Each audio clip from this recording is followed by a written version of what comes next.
Hello, everybody. Welcome to It's a Long Story.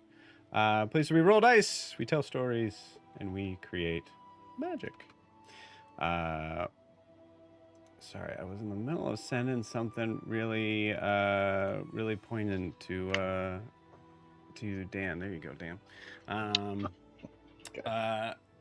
Welcome. Nav is jumping in and out. We're trying to get some dealing with some technical difficulties today, as it happens. Welcome. For those that have no idea what this is, hi, we are a D&D live stream that runs every Monday, Tuesday, Wednesday, Thursday, and Friday.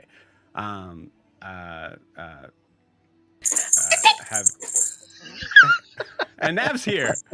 I was literally switching it out so that we could have Nav be able to be there for that. But having 5 parties, living, existing, and breathing in the same homebrew world, the wonderful, beautiful world of Astera. This is the Wreckless. Everybody take a look at your camera, wave, and say, "Arr!" Arr. Ahoy.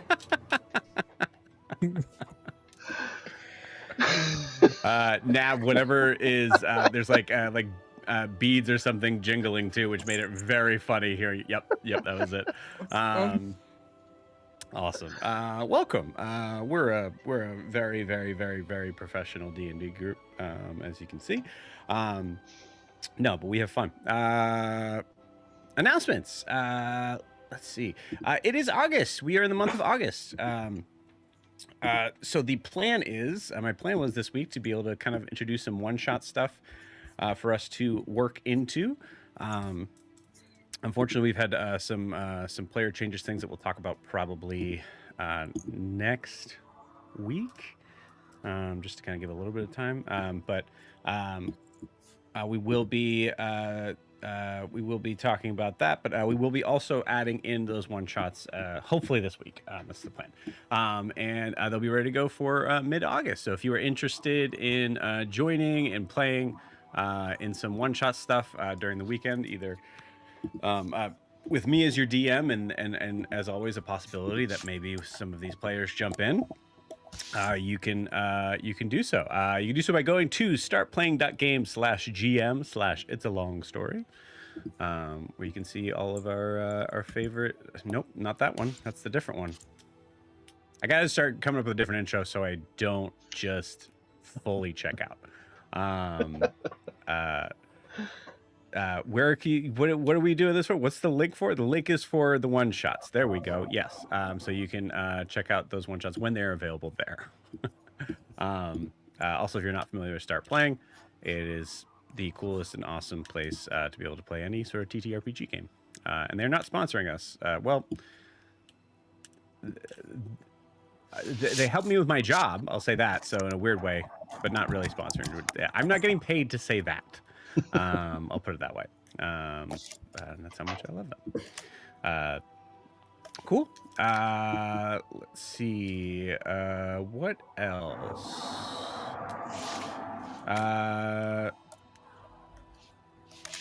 I guess that's it for now. Like I said, there's some things coming down the pipeline, but I want to kind of give a little more space for those come up. So, last, if you're wanting to support the channel, to support what we do, now I'm just going to mute you for a second. If you want to support what we do, you can do so by liking and following where you're watching this, whether that is on YouTube or Twitch.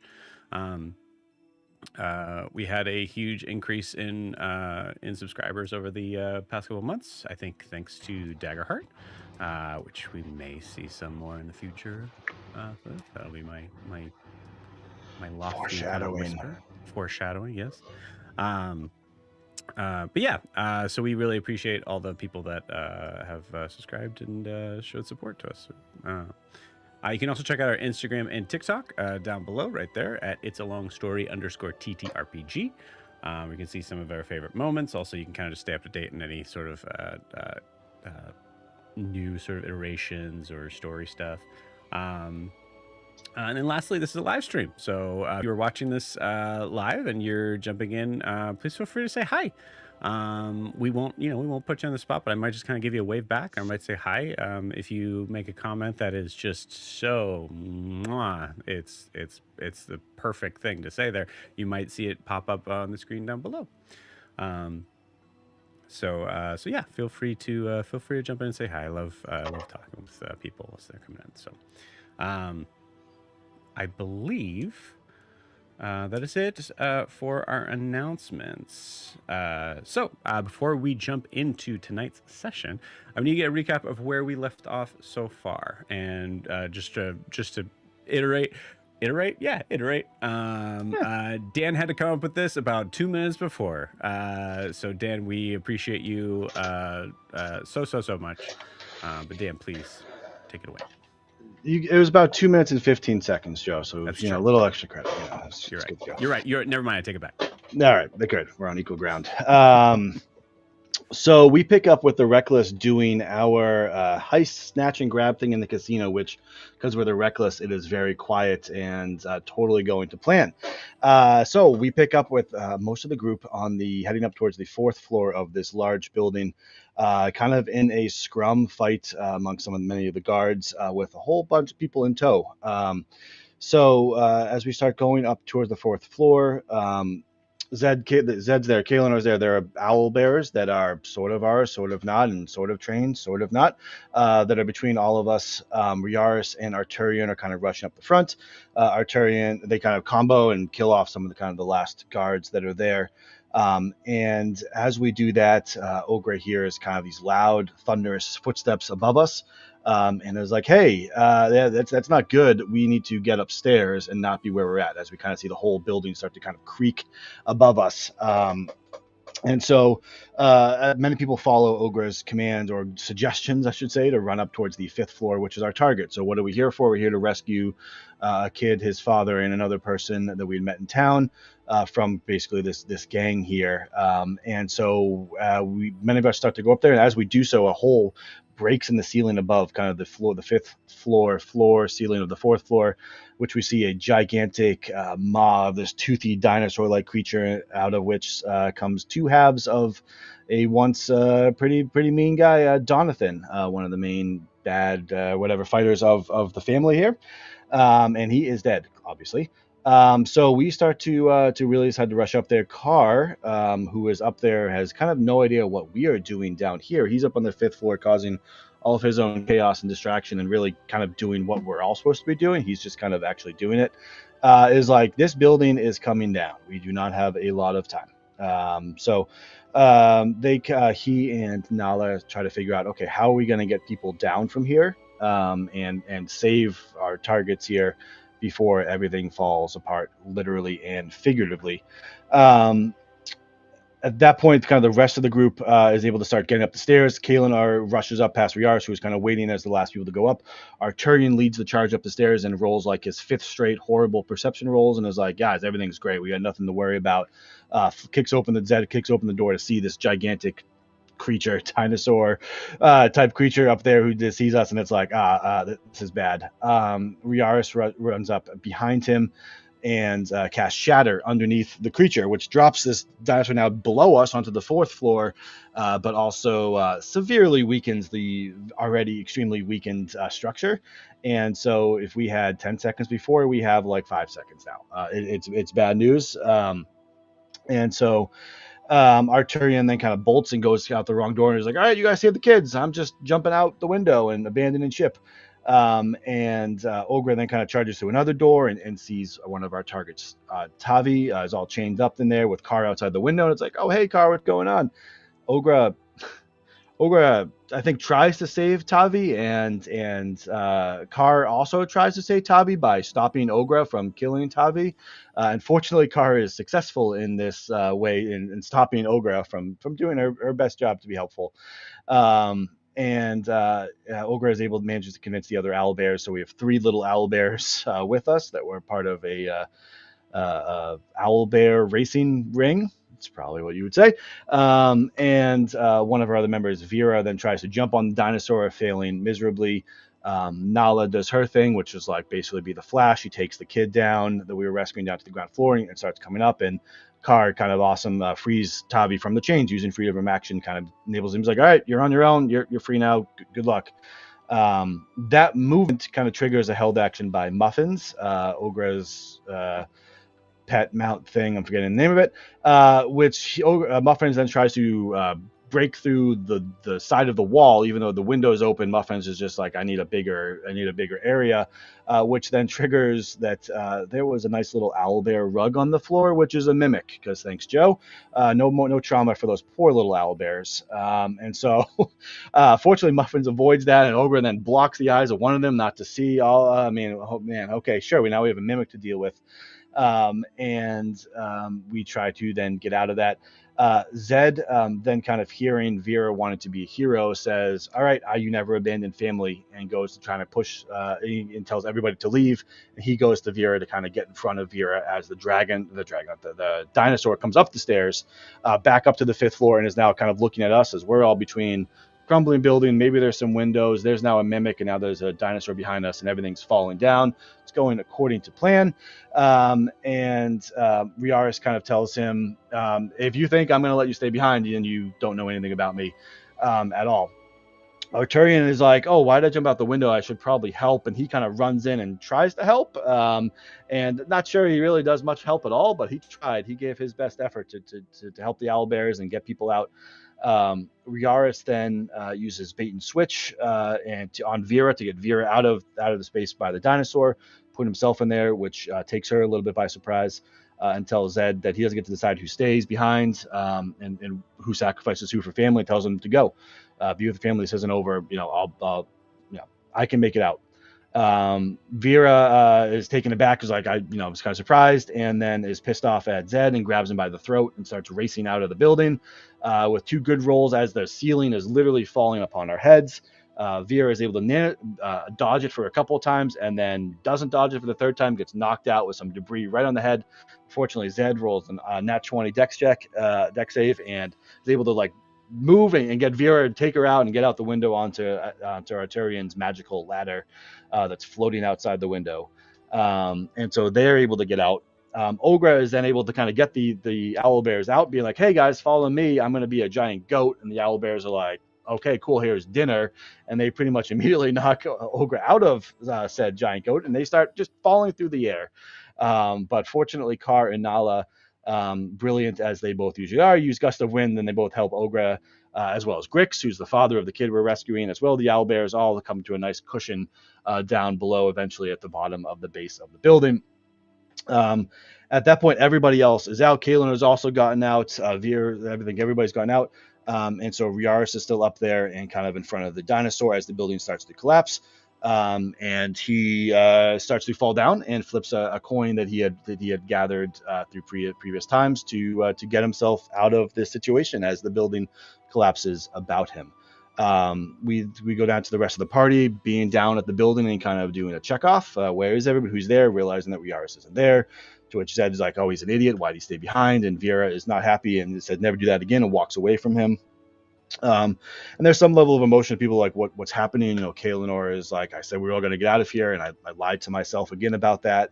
And Arturian is trying to oh, he's in the building, he must be there. I try to dig it out, and Kar kind of comes over and, after seeing father and son reunited, and make sure everybody's okay, just he Kar kind of takes over a little bit. It's like, okay, we got to do what we have to do here. He goes and checks the ethereal plane, doesn't see Riarris' spirit over there after talking with other spirits and seeing kind of what's happening. And he goes, well, okay, either that's a good thing in that Riarris, maybe he's already quickly passed through and he's off to the next life, or he never came here in the first place. Let's go back to the ship and wait for him. I'm sure that's probably the best place. That's where he'll go, and kind of gets everybody in order, kind of wakes Arturian up from his not slumber, but his stupor, so to speak, and everybody decides to go to the ship. The ship, which is where Riarris is, but unfortunately the ship where Riarris is the Wreckless, but it is not the Wreckless that we all know and love. It is a slightly different version. Blanketed by mist, there is Kobamu, our old gigantic panda friend, with a very different version of Ogre, a much smarter artificer type of Ogre, and Riarris kind of goes to a situation realizing he is in a different timeline. These are different people. There are different versions of all of the cast that are kind of a little bit haunted, a little bit different, a little bit amusing, but also definitely off type of situation. Ogre is able to kind of figure out that Riarris is clearly acting strange. As much as he's trying to make sense of all of what's going on, it doesn't make sense, and she kind of is able to pull him aside and calls him out on it a little bit, to which they have kind of a conversation of, Riarris being a little bit manic of going, okay, I'm somewhere else and different possibilities and where this, and she kind of understands it a little bit as to that. But eventually, Carr shows up. This version of Carr shows up, and using a slightly different version of magic than we've seen before, using the power of blood and the tempo that it creates by the dripping of blood. They strap Riarris essentially down to a chair and force him to stay there as they draw his blood, find out where his timeline is, and send him back, perhaps to his correct timeline. But they also might know where he has come from, and that is, I believe, about where we stop. Beautiful. Not bad, man. Not bad for it pays to be prepared, I guess. So very nice. Awesome. Anything else to add, friends? Oh, one thing I do want to say is for Arturian. Arturian did successfully convince the other owlbears or one of the owlbears to leave by presenting himself as a snack, and did successfully save that owlbear's life. And Ogre kept one of the owlbears, the other two ran off into the forest. Right. Yep. That's right. Marshmallow, is that the name of the one, or the working name? Yes. Yes. No, it's Marshmallow. We have Muffins and Marshmallow. I will add that alternate Carr wasn't listening to the dripping of the blood. He was judging the frequency of your screaming. So if that matters. Thanks.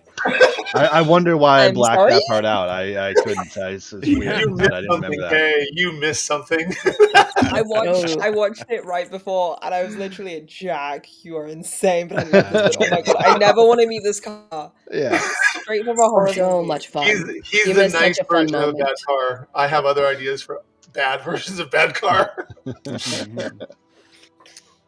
Oh, Nav, I'm sick, so that's why I sound like I smoked a pack of cigarettes. You're fine. I hope you feel better soon. I just imagine like a point where Sarah's talking and Nav goes, "Wait, hold the phone." Who? What? Why do Sorry. you sound like that? This is how I You've been- actually sound. actually What I've been sound. talking Yeah. was an accent. Yeah, she had Sarah had a pitch like shifter up or that. Yeah. A bunch of auto-tune stuff. Beautiful. Thank you very much. What a heavy and interesting I guess not end, because the end of it was actually very interesting, but not as no, it's heavy.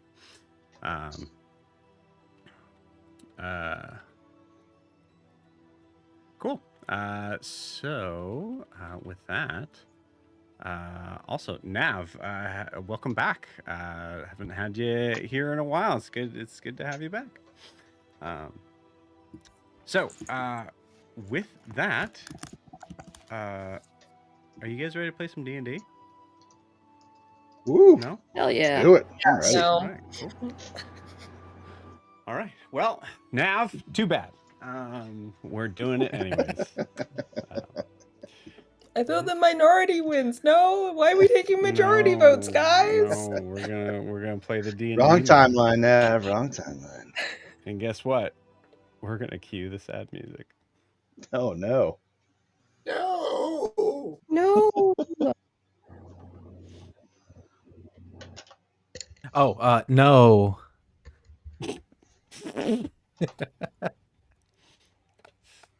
We'll do the slightly less sad one.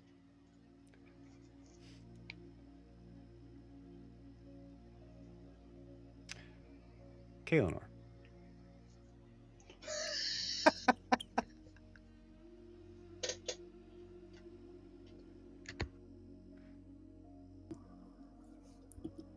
We find you somewhere on the ship, following the events of that night. You tell us where Kaelinor would go after realizing that Riarris is gone. She probably aimlessly walks around the deck of the ship and subconsciously finds herself at the same place where they played tic-tac-toe for the very first time. And it's just like subconsciously, again, it's living wood. It like heals itself and repairs itself. But I think she subconsciously knows the spot where that happened. And so it's probably just like running a hand along like the rail there.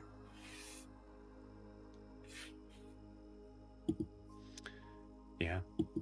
I think you see markings.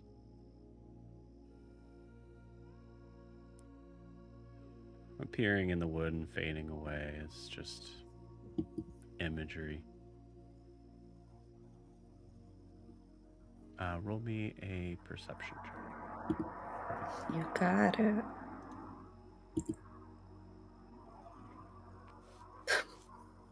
It's a 6. Okay.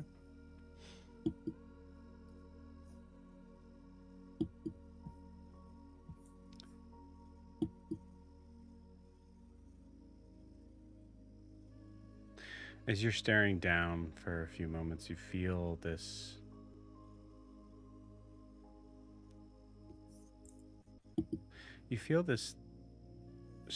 strange sensation that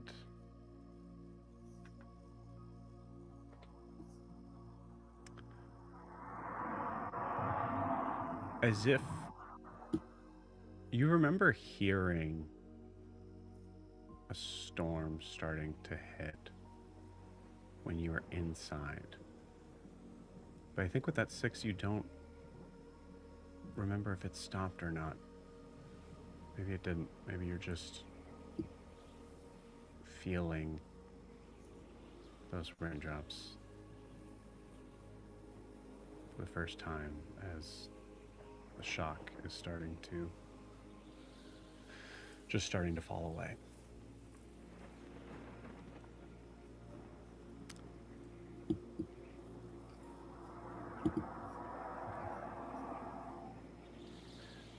In the distance, you see a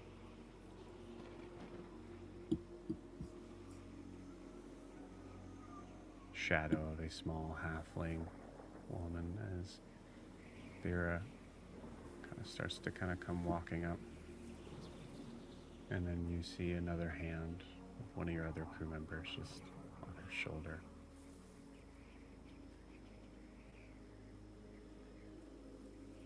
And they pull back, giving you space.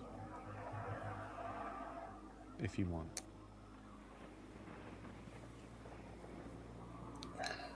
I think Kaelinor, I think she's pretty silent.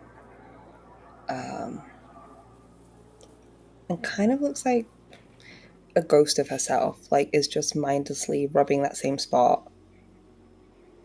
And isn't like, if it's raining, doesn't notice, doesn't care. Everything from like demeanor and like the way her hair is braided in quite tight and neat, letting the rain fall and let the like, you know, natural hair frizz and curliness, like the facade falls away and just she doesn't pay attention to it and doesn't notice it.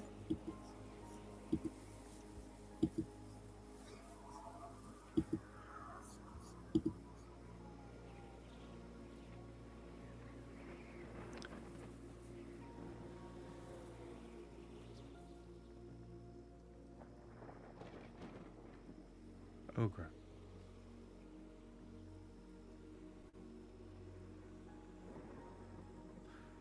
I think you were the one that guided Vera maybe away in that moment as you're sort of standing in the shadows.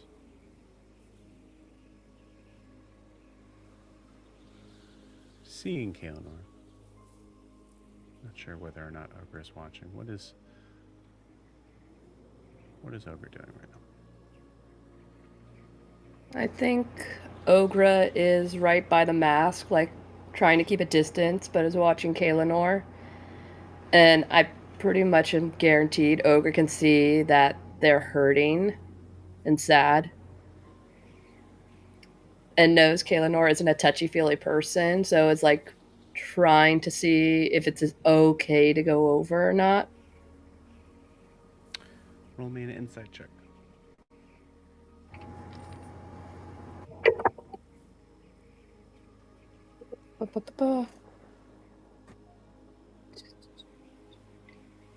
That is a 19. Okay. I won't set a DC. I'll say Nav. You set the DC for Kaelinor. Kaelinor's pretty inscrutable. Pretty difficult to read.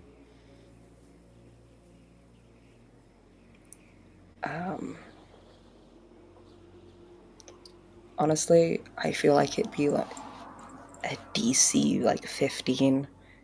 I think Ogra knows Kay like very well and closely. And Kaelinor is like what you read on her is just like there's this numbness, and if you went over to go be touchy-feely or give her a hug, I think like it's that feeling of like when someone breaks in your arms, like they've been strong for so long, and that sudden like warmth just would collapse into Ogra's. I think that's what Ogra's reading of just.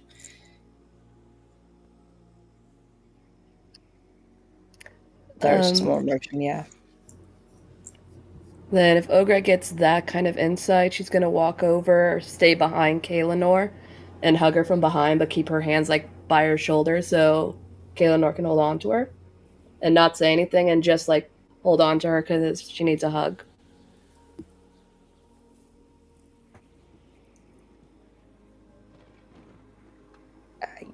She just silently sobs, like the shoulders shake, and she's trying to be as quiet as possible, hoping that like the rain masks her tears as well. But Ogra can feel like the movement of the shoulders and her trying to steady her breathing.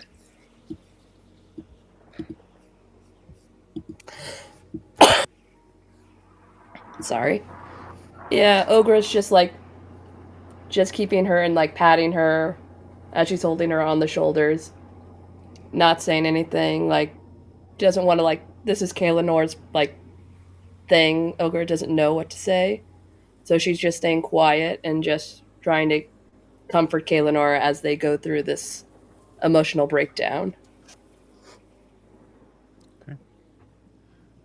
Kaelinor, give me a religion check.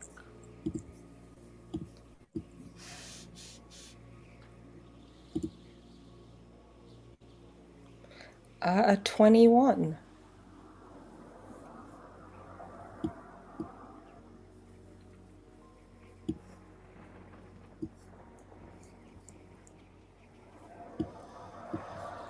Okay.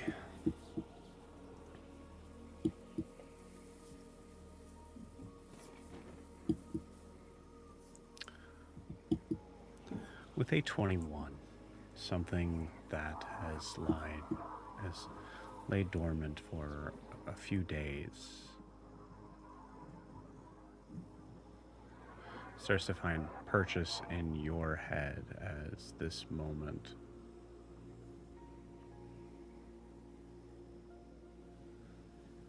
pulls at things that I think for Kaelinor, she feels that she's not good at handling and understanding. She hasn't needed to. She is technically a trained Tide Guardian of the Merlin. She had no need for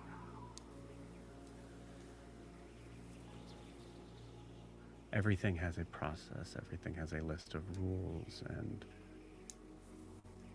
ways to manage all pain.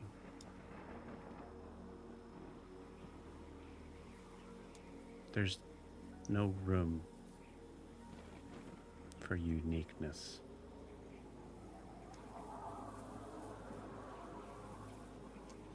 And Kaylor, I think some of that training takes over, that soldier mentality, the mind of, I want you to take the reins on this, but I think just this realm of a space where it just becomes that's the job.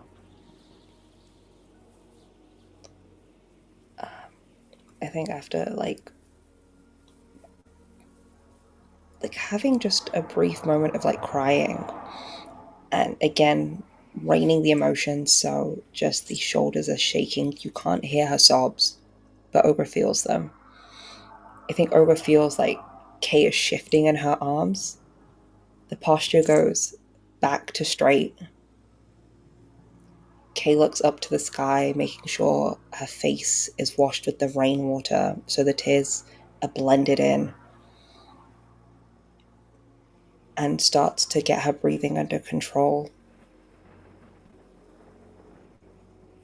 And doesn't turn around to look at Ogra just yet, but there's that, not a calmness, but there's that readiness of a soldier of what's our next move. We've lost a soldier, there's another one down.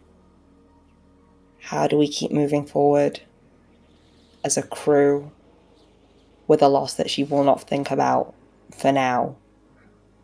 How do we get to our next destination and keep carrying on the mission? Whether or not it's what Riarris would have wanted, that is the goal, and that was the job that she set out to do. I think Ogra very much feels it when like the shoulders go back and the spine goes stiff. She turns eventually to look at her, and there is just like a blank face.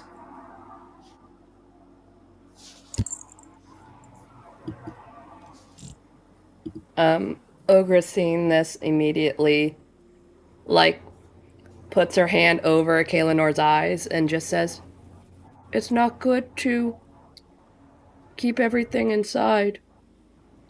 He'll come back."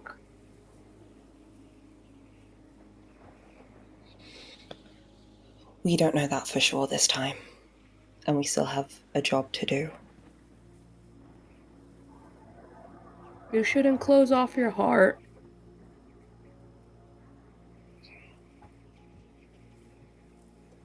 Someone's got to take care of the sketchiness. If I have to close my heart to keep us going forward, it's fine. It's what I'll do. It's what I'm trained to do.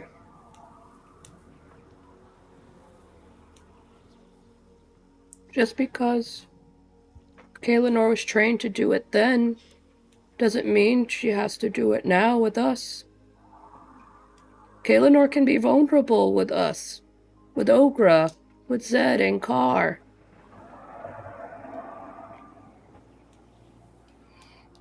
Ogre, roll me an animal handling check.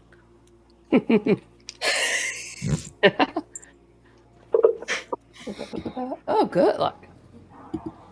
Like knock on wood with these rolls. That's a dirty 20. Or Okay. Cool. You feel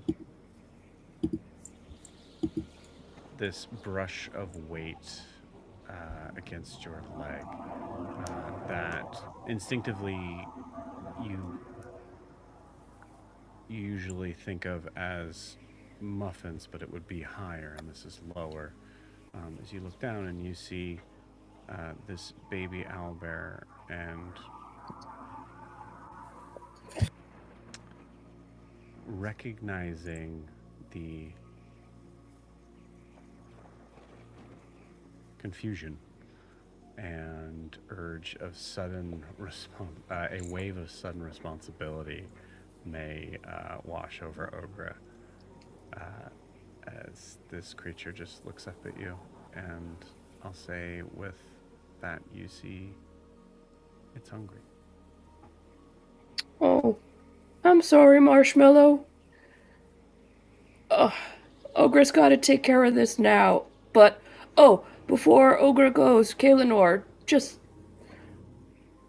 think about what Ogre said. I'll try.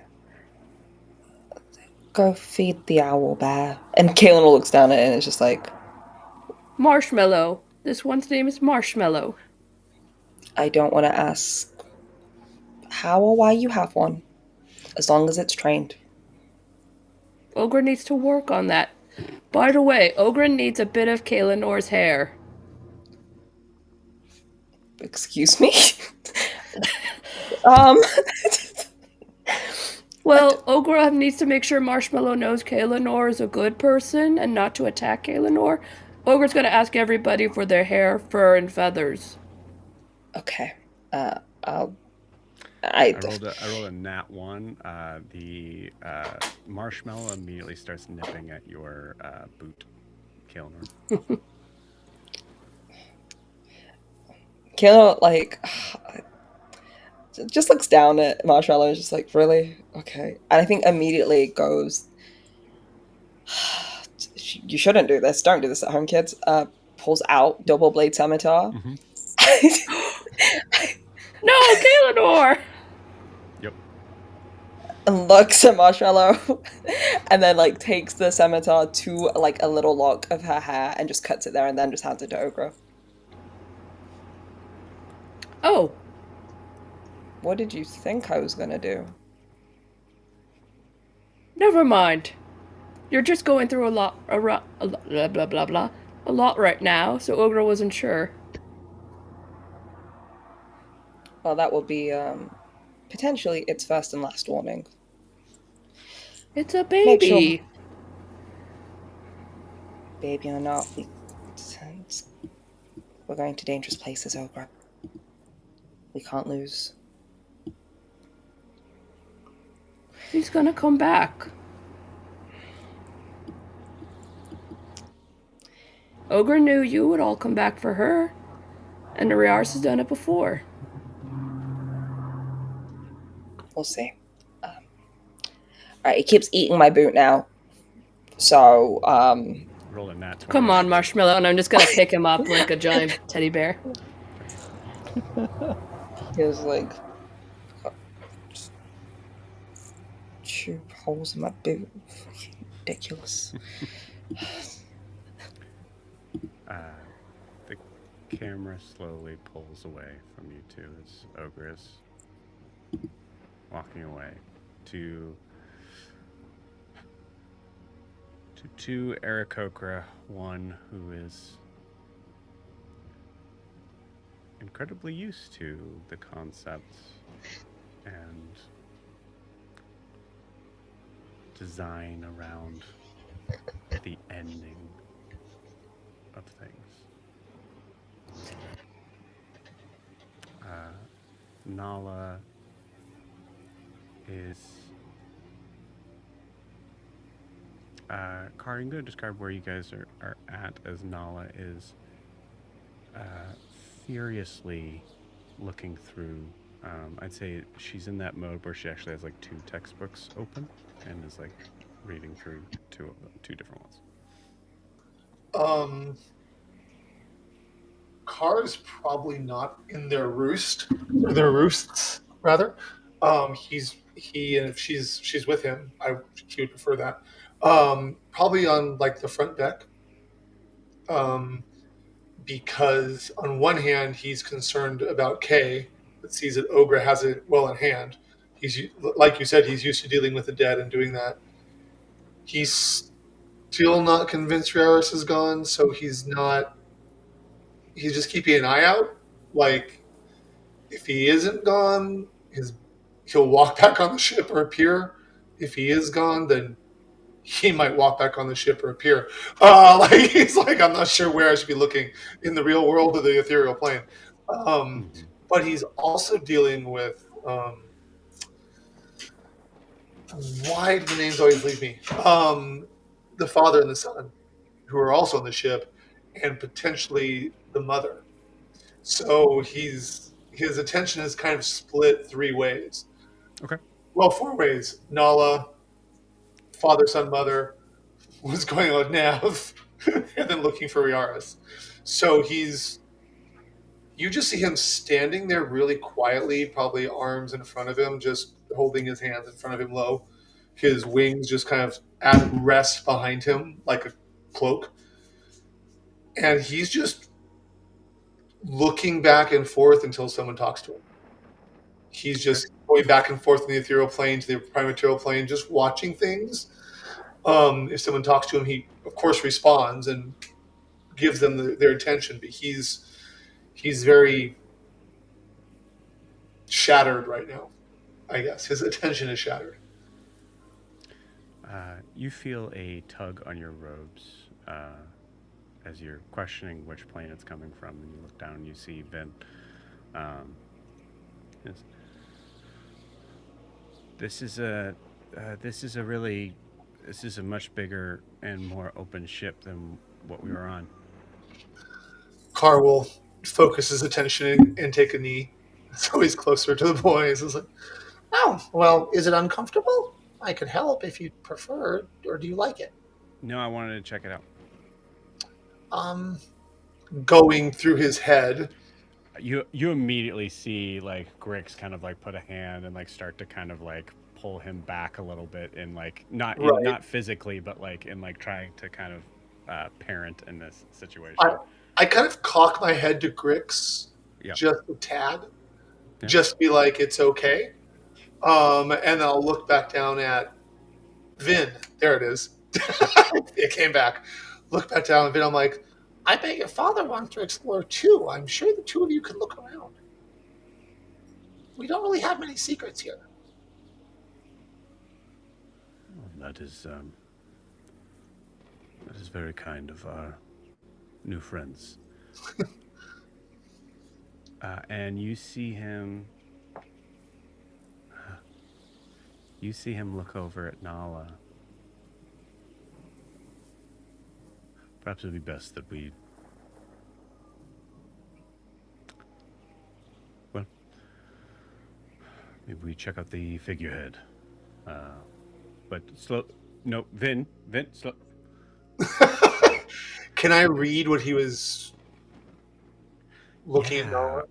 Yeah, roll me an insight check on his insight check. Okay, I'm guessing he's a little bit... Well, I have a guess, but let me see what my insight says. Which isn't wonderful, but it's not bad. 13? Okay.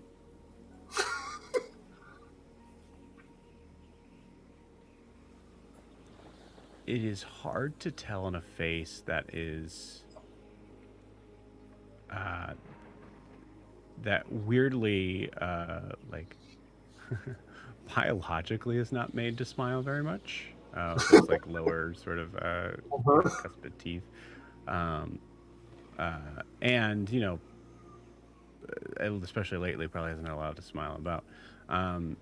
You see the corner of a smile on his face as he looks at Nala and looks back at you. And that smile kind of immediately goes back to normal. As he he won't get far.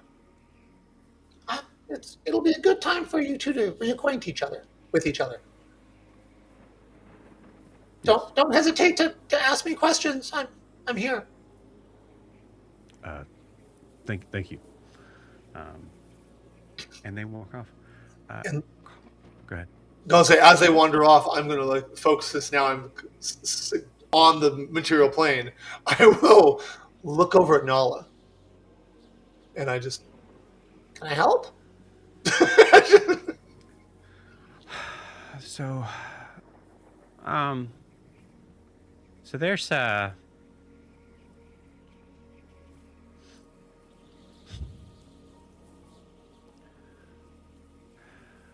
So we have some money, right? I think so, yeah. Okay. All right. Oh,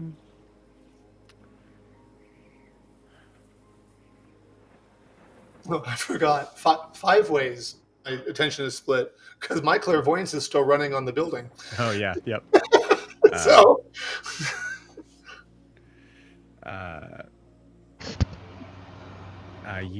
Okay. All right. Well, so we'll need a. Do you have any Riarris's skin or hair? I Teeth? do not, but Is I'm there do you have his tooth? And she kind of points at the the bones. yeah. I do not. I have not collected one, nor has he offered. We could probably find some hair in his room, but I'm not sure we'll need it yet. Yeah, But yeah, we yeah, could yeah. probably get something. Yeah, no, yeah, we can find it. This I just have to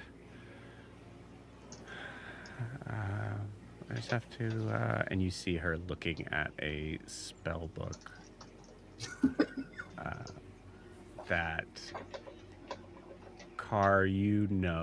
Nala does not seem to be comfortable. Is looking at the possibility of doing a spell that is going to be way outside of her current range. Mm-hmm. That's and I kind of like look at it.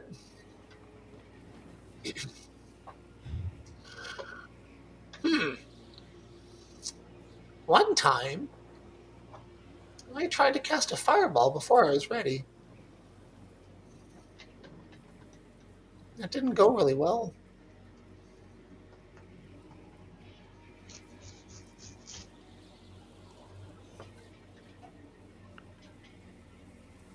You see her start to tear up. Put a wing around her. Yeah, and I mean, technically, we don't know how old Riarris is. If he's over 100, this wouldn't work anyways. Well, and I'll kind of put my beak against her forehead for a second, and I'll bring it back. I said, I've never known you to not study, so I think what you're doing is good. But I don't want you overexerting yourself, because it may be bad for everybody, including you and Riarris. Yeah. How do you deal with this all the time?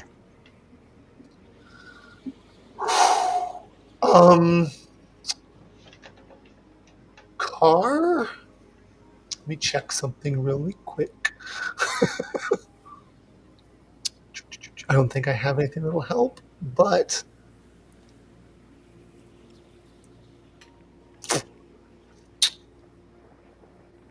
actually, I will say this to her. I said, "Can you see? Do you have anything that will let you see through my eyes?" I'm pretty tapped out. Okay. Well, I want you to imagine for a moment being very young. And imagine, because I realize she's always reborn, so I'm like, I just imagine being very young and being surrounded always by amazing people who care for you and watch out for you. They're always there. They're always teaching you things and making sure you don't get in trouble, but letting you explore. And they're just everywhere. And it's not until you're quite a bit older that you realize that more than half of them died centuries ago. I've never not seen the spirits, Nala. They're always there. Always. It's sad to lose a living, but I'm in a special place where when I've lost somebody who's alive, I've gained a spirit to chat with. It's so much different for all of you. And I'm so sorry. That's how I deal with it. I'm walking a different path than most of you. My path Riarris may not be gone, although I'm not convinced he's gone.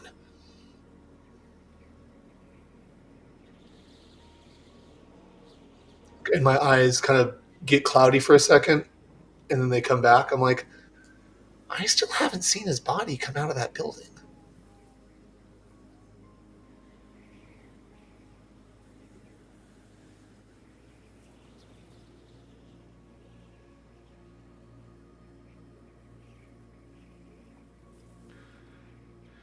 Yeah, well, maybe we should go look. And you can see like as she like kind of like goes to like get up, you see this wave of exhaustion, just like Hmm. kind of like as she's trying to power through that. She's going to like try. and I won't force her, and I'll get right in front of her so she sees my eyes cloud over again. And I say, I am looking, Ella, right now. You can rest.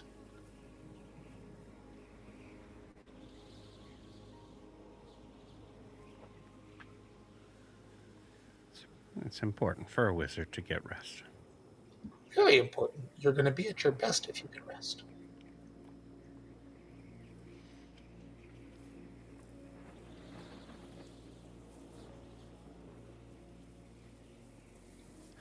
Just want to remind you that while that is very convenient for us that do cross over to have you to communicate,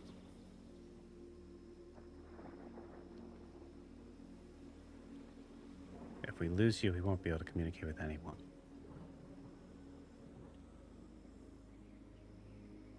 and I again place my beak against her forehead. I said, And I want to remind you that you're one of the most insightful and intelligent women I've ever met.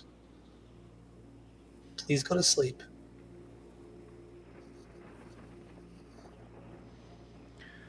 She touches her beak to your beak and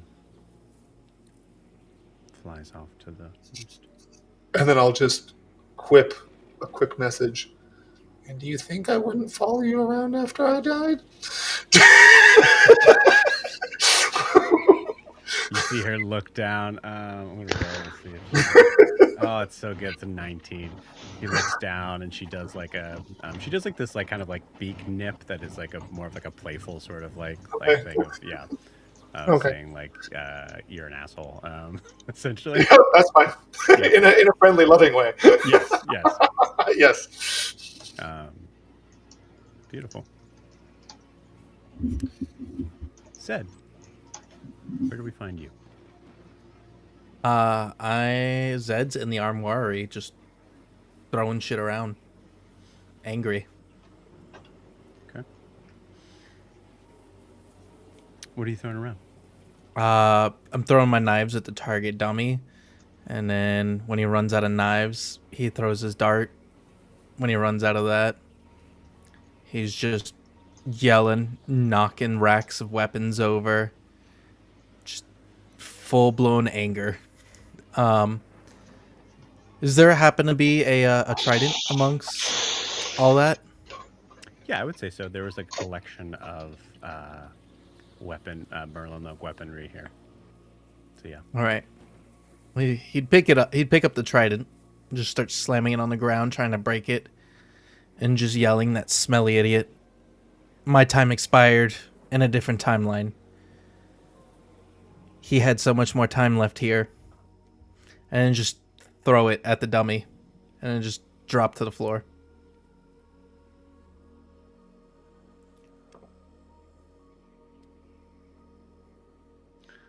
Roll me a perception check.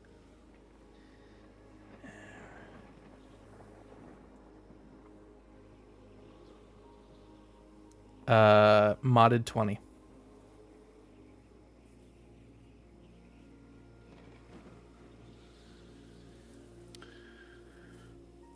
It's very hard to spot a Gerbean. It's easier if you are closer to the floor. As you see in the doorway is Arturian.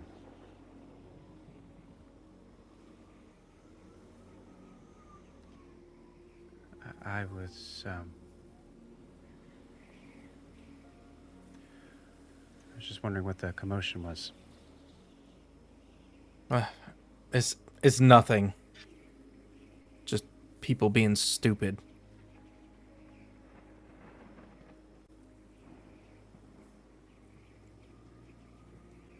And try to do the right thing and ends up being the wrong thing. And then the people that do the right ones suffer.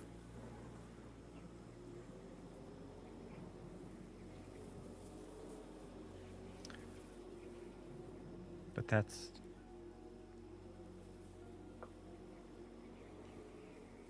that has to happen. That's the middle.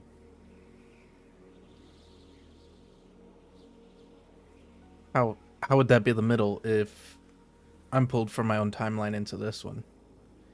Where am I the middle for this? That's of all the stories, of all the heroes, the middle, they have to go out and they have to make a great sacrifice. That's how it listen, happens, but that's not the no. end. There's no heroes. It's a bunch of people that meet up at a bar and do tasks that somebody needed. They're just average people that do extraordinary things. Anyone can be a hero.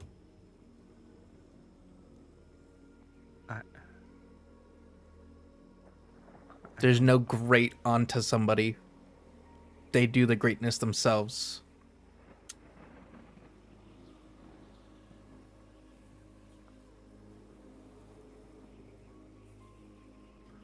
Roll me a persuasion check.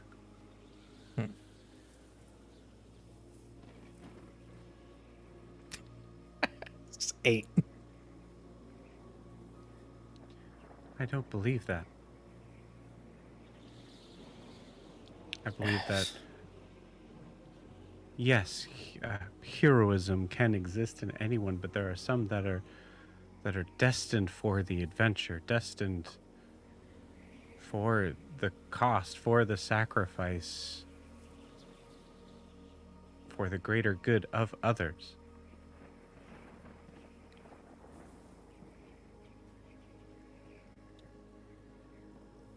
If it was for the greater good, then why isn't Riarris here? Why am I here? Everyone knows between the two of us, he's the greater good.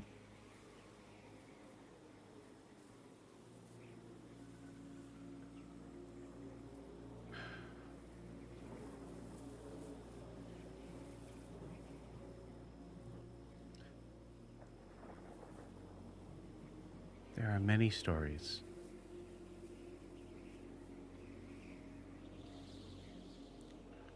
of figures that were not seen as the obvious choice.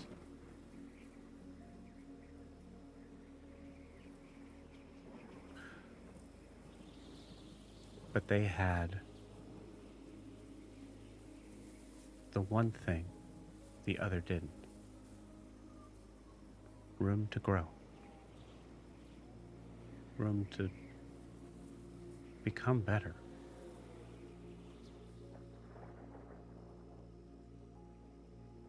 I'm not trying to say that it isn't a horrible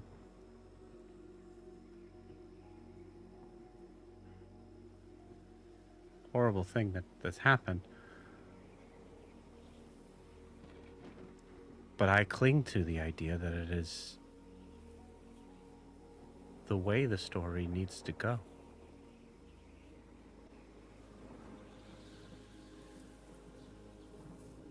Or else we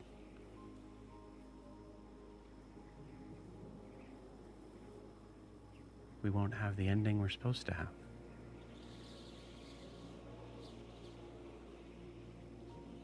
I believe mine ended in my timeline.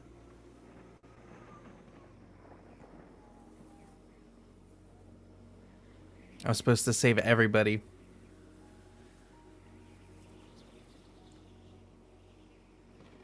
I told them all I would put all them before me. And what did I do? I left one. A big one.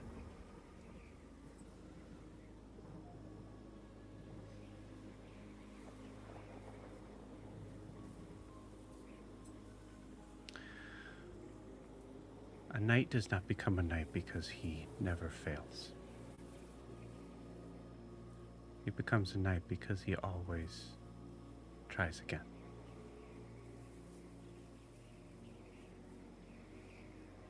You read that in one of your books?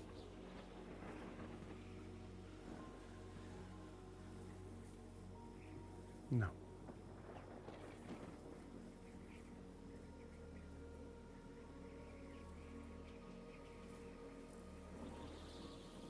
Oh. I guess I'm just gonna have to get up and keep trying then.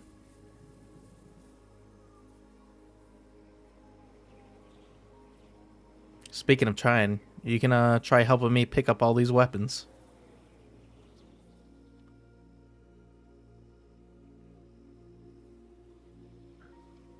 Well, we haven't discussed my job on the ship, so I'd be honored. Okay. Well, first job. Does this trident look good on me? Just pull it out and start waving it around.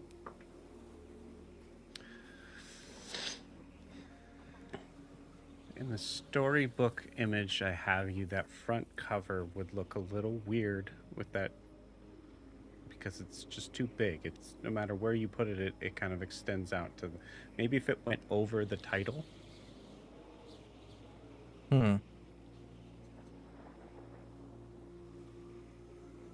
There's a title? What? No, oh, nothing. No, there's.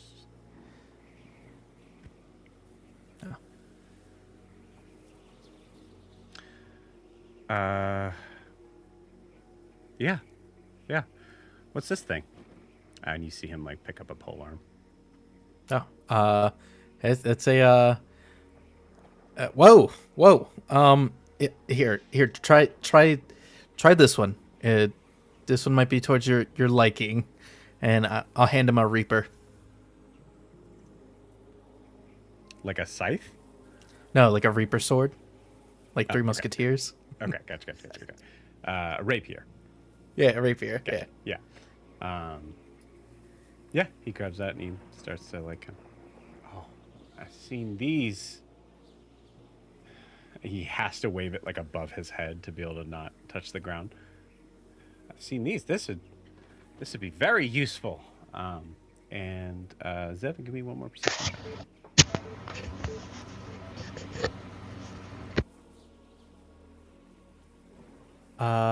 That is a 12. Okay.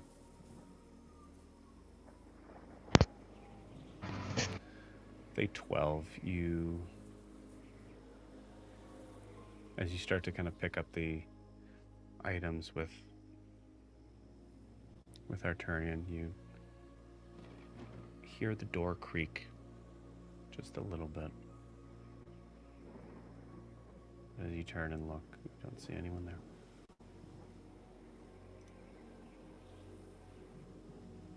You ever get the feeling this ship is like watching you? I don't know. I've only been on this ship a day. It's living. But for some reason, sometimes I feel like I'm being watched, or like just now the door opened. I think it might be.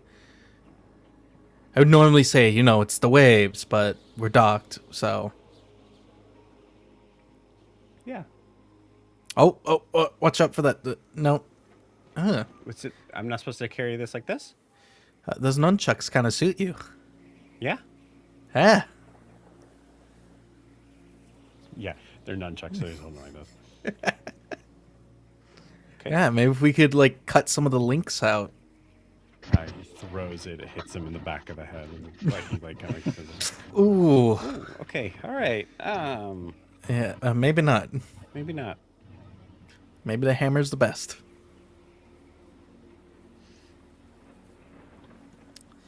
We'll figure out your role when we get everybody together. At some point, they're gonna want to have a group meeting about Riarris.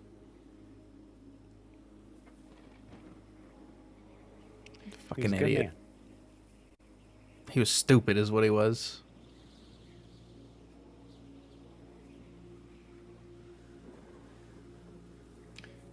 You know,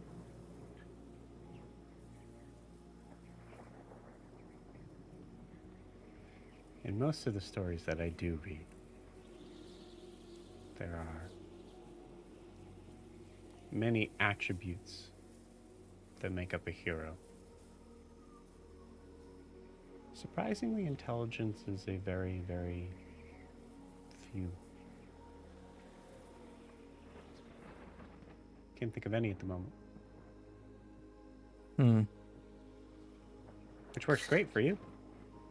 No, yeah. Yeah, I guess I'm a leg up on that one. Yeah. If he ever comes back, I'm just gonna tell him how stupid he really is and how proud of I am for his idiocy. I think that'll play well. You think so? Yeah, you just gotta be in the right light. Hmm. Why is there a book here? You Oh. see the Kalenor's like detailed listing. Kalenor, are you possibly coming into this scene? It's up to you. I think definitely heard the commotion of like stuff being thrown, and it's just like peers head in, like, what are you two doing in here? Nope.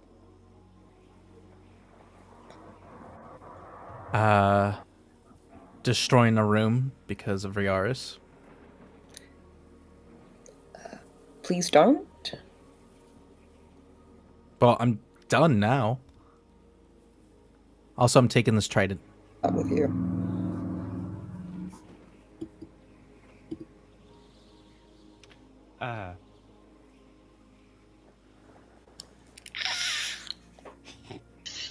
Sorry, what? Kalenor, it's not that serious. We have 2 tridents over there. Oh. You don't need to yell at me for it. Said if I was yelling at you, you'd know about it.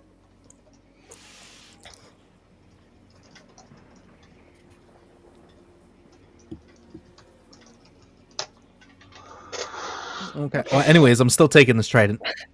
All right. Well, I put the things away that I could carry. Oh, yeah. Yeah.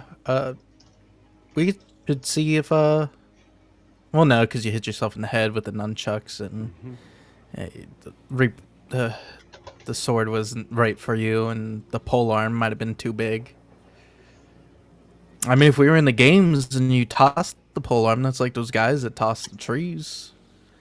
That's okay. I like my hammer. I think it's intimidating.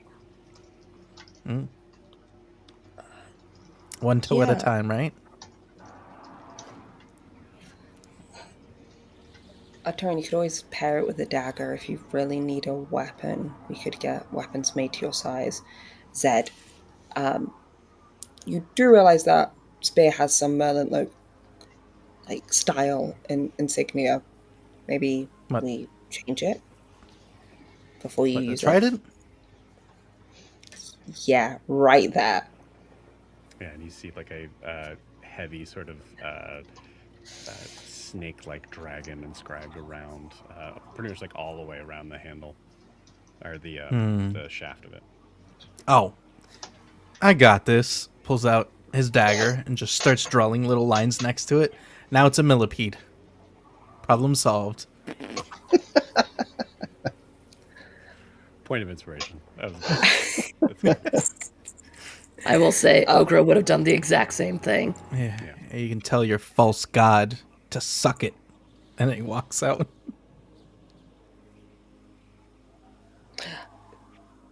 Kalen will just let Zed walk away. Just as like, right, okay. In his defense, I've come across some pretty dangerous millipedes. I'm sure you have, Arturian. Is there anywhere you need to go right now? Yeah, away, away,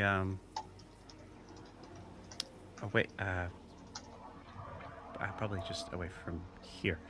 And you see, like, I think at this point you see him actually. He's standing on the desk where the book is. As you see him go to leap off, you see something follow him. A like, you see it kind of like sort of like wave back and forth, and as it kind of comes to the ground. Oh, sorry. I think I mean, picks up and goes, like, I accidentally must have ripped out one of your pages. I grab it off him. Thank you. Don't worry about it. Okay. All right. Okay. Bye, Kilner. Bye, Tyrion. And I'll look at the thing that he's ripped out and go to my book of, like, my weapons log and file it in the correct order. We'll see what it is. Yeah. On one side, it is a list of like it is a bunch of like blank lines that you have left as like optional sort of like things for like where you've actually marked like in case we need to write anything in, we need to make sure that there's some order, there's some like so it's just blank like extra lines, but like numbered. But then you notice that there's writing on the back. I will flip it over. You recognize that writing is not your handwriting. Riarris, what does the letter say? Oh boy, do we have to read it out loud? Or you can send it to me and I read it. So one of us has to. Sure. Yeah, I think as you notice, it's Riarris' handwriting isn't the best, so hopefully you're able to translate it. So it says Kaelinor. Ellipses kind of drops off. When I came back the first time, I told myself I'd be more honest with other people, say what I think, and I haven't really done a great job at that. And I'm sorry to say this is how I say it, and well, if you're reading this, I'm probably dead or worse, and that's not fair for you. And I'm writing this because last night when we were all going to get Nala from the tower, I was flying with Carr, and not just our Carr, all of them. It didn't matter what timeline, they all were committed to getting her back. Nothing else mattered to Carr. And when I saw that, I think I finally allowed myself to accept what I already knew. When I was chosen to my order, a lot of things were given up in my life, and a lot of the happiness that I thought I could have was gone, and I watched that. So I say this isn't really fair because I'm writing this. I'm too much of a coward to say it, but I feel like I've lived 100, 1,000 different lives next to you. Even if many of them aren't more than snippets of a dying memory that I barely see anything anymore, I feel like I've seen all the facets and the edges and the glimmers of who you are and of your soul, and all the good and all the bad and all the twists and the turns, and too many of them ended with your knife at my throat, and even more of them ended with you rescuing someone you didn't even know. So, Talia says that I'm an idiot, and I should just tell you this and stop writing, and that I should just tell you that I love you, but honestly, I don't even know what that means. I don't know what that word means. I just know that every time that I fight next to you, I feel the emotion that I had given up on. Happiness. That everything I was fighting for all the other people in the world, maybe there's somewhere that, hey, at the end of this, that's something I could look forward to, too, and that I'm stronger next to because of you. Well, I should probably stop writing now. I know you probably don't feel the same, and that's okay. I don't think anyone knows anything, so it's not a big deal. And just as long as you know that even if we part when this is all over, I'll still be the luckiest Riarris in all the timelines. Just thought you should know. Riarris, Aethelstar of the Pyrenees.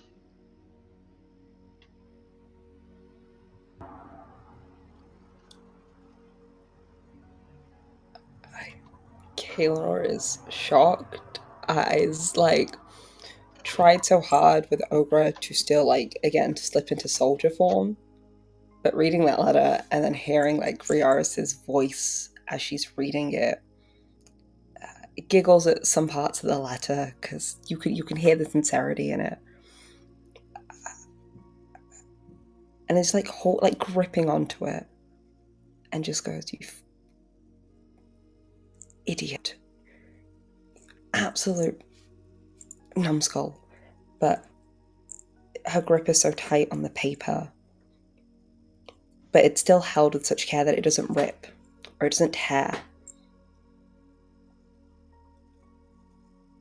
And she marches out the armory, not logging any of the weapons, not logging the not they cleaned up, but not rechecking what Zed and Arturian had done in there. And immediately goes to her room. And there's a little like where her desk is, there's like a corkboard with pinned star charts and maps that she's pinned on her wall, and pins that letter right in the middle of one of those star charts.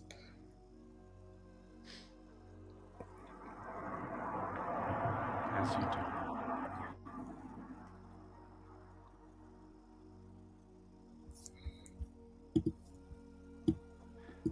Looking at the letter against the map of this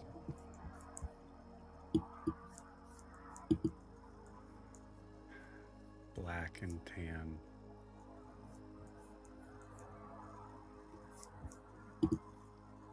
simplified sort of version of the night sky that you know.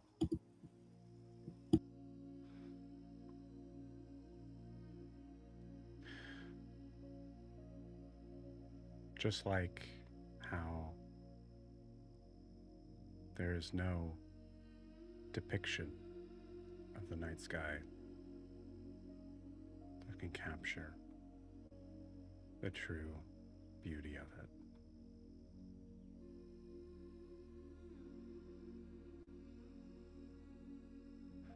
This letter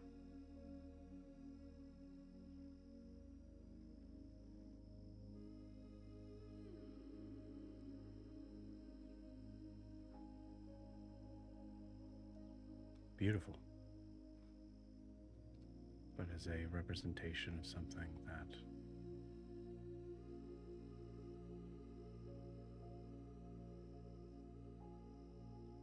something beautiful that you worry that you'll never see again.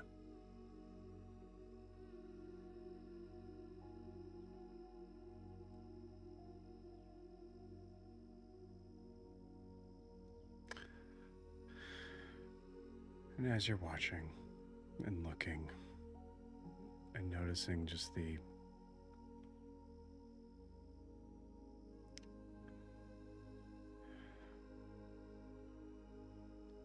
sitting in the deep, dark state of that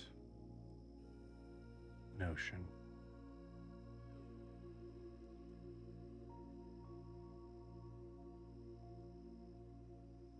you see a faint blue light appear behind you. It gets bigger and bigger. You immediately probably go to grab a weapon. Mm-hmm. As you see a figure come stumbling out. Immediately, scimitar drawn, pointing at this figure.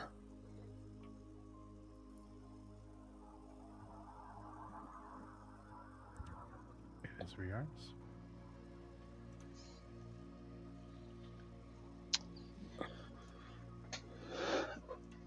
I think as you see it come out, like my left arm is still bleeding and my eyes are almost like fully black as I'm just like shaking and stumbling out kind of towards you, not really sure where I am. Immediately, Kaelanor, without thinking that this could be a false Riarris or an intruder or anything, just kind of grabs him and like guides him towards like her bed and looks at the arm that's bleeding. Is like, What the where were you? What happened? Why are you bleeding? And then immediately like is holding his arm and goes to like healing hands No, just to don't. get rid of the bleeding. No, it's, you can feel it. It's blinking multiple times just at you, as if seeing you. Is this you? I think is the feeling. Just, it's fine. It's fine. Just, I gotta, you let it be. Just let it be. Just, it's okay. It's okay. Where? You are bleeding, and I saw you not even 5 minutes ago, crushed under rubble. So do not tell me it is fine. Where were you? Riarris, roll me a perception check real quick. It's like DC 10. 14. At a certain point, and you can choose when, you're not entirely sure if this is the right one, the right place. But eventually, you see a letter pinned to the wall in your handwriting. And that's when you know for sure. It's, okay. It's fine. I'm fine. I just, this is, it's fine. I was just falling and I went, and when are we? When did we have, when we, what is that on your wall? What? Oh.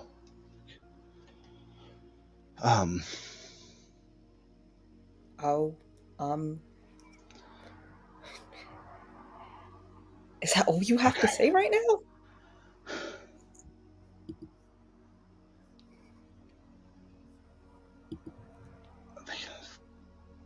No. I think there's a lot to say. Sorry is probably the most important thing. It's fine. I'm fine. It's fine. I fell and I didn't fall, and I made it back. They brought me. They actually did it. Okay. It's.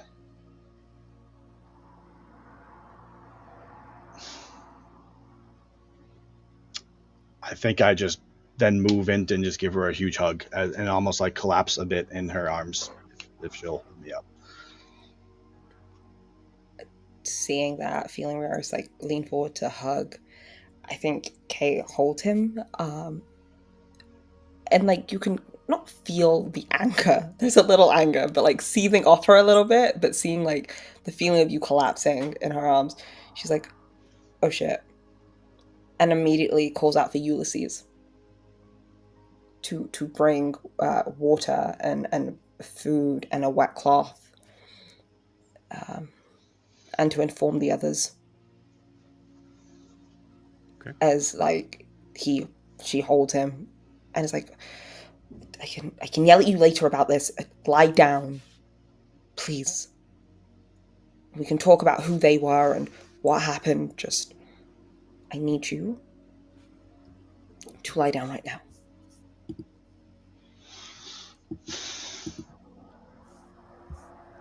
Riarris, you're think very I'll- happy to notice that you see the door open, and you hear a voice say, "Yes, ma'am," and walk out, but you don't see any. Yes. Yeah.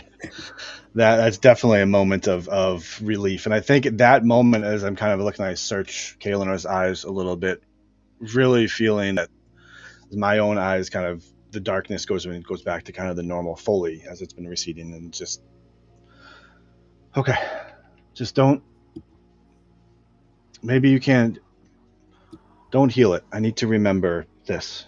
And pointing and holding my arm, and just my hand is just still covered in blood as it's still kind of bleeding on my right hand and my other arm. Just trust me, thank you. Just okay. I'm just gonna fall back on the bed. I think holding onto your arm or your hand or whatever, as I kind of almost unconsciously, subconsciously just do it. I think Kay just like cleans up the blood lets it kind of heal on its own, but has it enough, like, does for sure immediately like, healed hands, but make sure it's enough that it scars over. Like, that there'll be some lasting memory of it. But is like muttering and is just saying, I'm not letting you bleed out like this. It's a tiny wound. I'm being irrational, I know, but no, cleaning you up, getting this sorted, and is literally like telling herself step by step of what she's about to do. Not for Riarris' sake, but mainly for her own sake. I think I'm muttering under my breath, kind of like, "It's the right one. It's the right. This is it.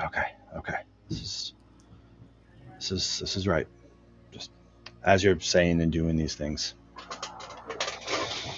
this is good.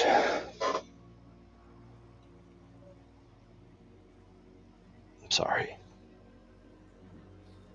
Is everyone okay? They're alive.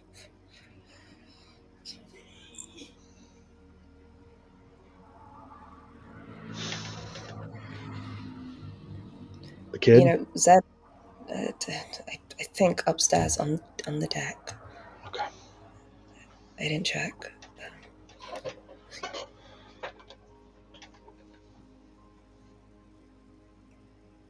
Ogre has and is like, as she's like kind of cleaning him up, it's like, Ogre has we have a baby owl bear now, called Marshmallow, and Zed was destroying the armory, and is like just going, just like literally spewing random tidbits that has just been going on, not even like going on fully, but is like filling the silence, just Okay, stop. so. Yeah, I stop you at one point as you're rambling, and I'm like, did you read it? Okay. I read it. And Talia was right. She just said it to my face. I know, but I know.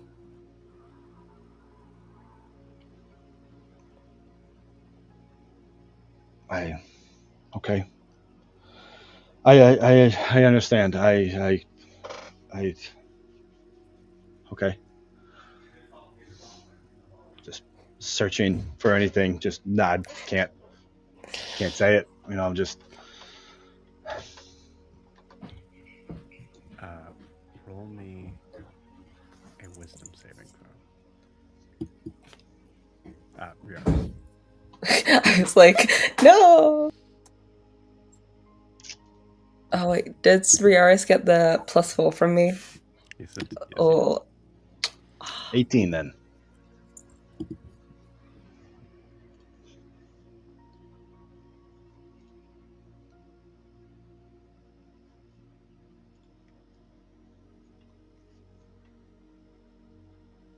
Interesting.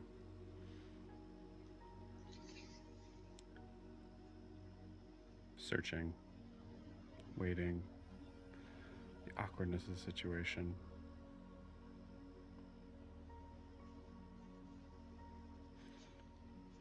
You hear a voice.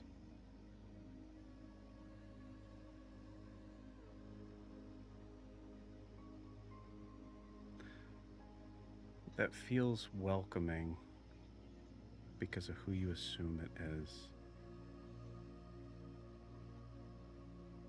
But you don't hear that familiar accent.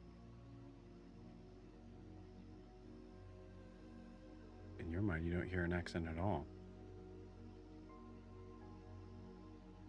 But it is familiar.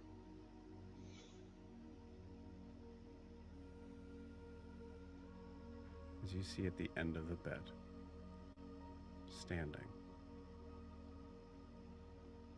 somewhat in the darkness of the room, a figure with long black hair, dark skin, eye patch over one eye. The other one is glowing gold.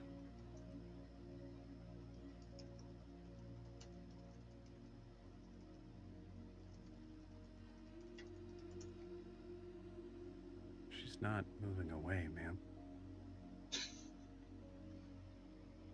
And she could. For both of us. Just do it. And then you blink, and that figure's gone.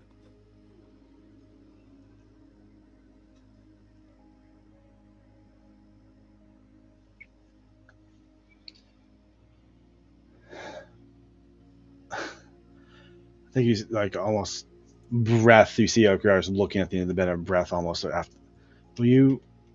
Well, the others, will you just like sit with me, or would you stay with me further, not run away?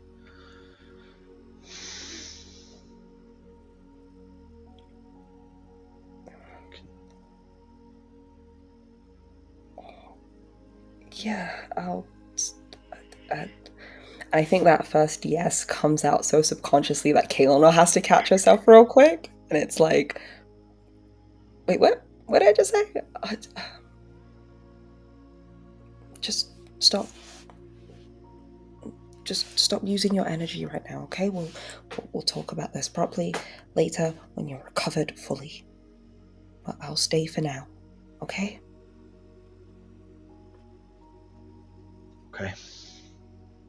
Sorry for bleeding on your bed. It's fine. I don't really sleep in it anyway. I kind of trance in the corner. Don't tell Carvis.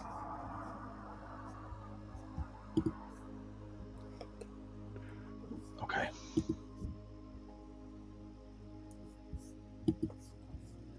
Okay. I think I just kind of close my eyes, put my head on Kaelin's shoulder, and I'm in no interest in moving. I don't really care what else happens.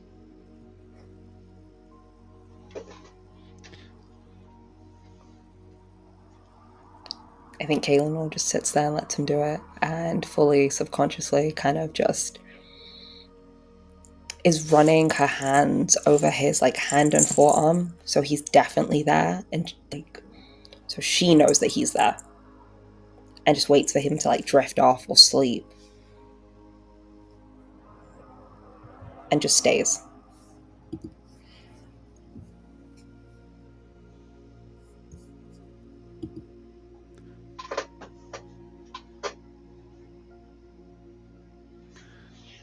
There's moments, seconds that feel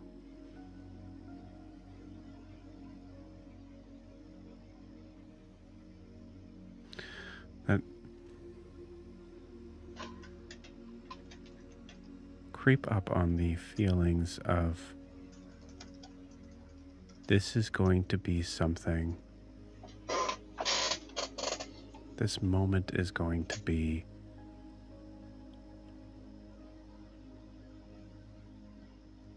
important.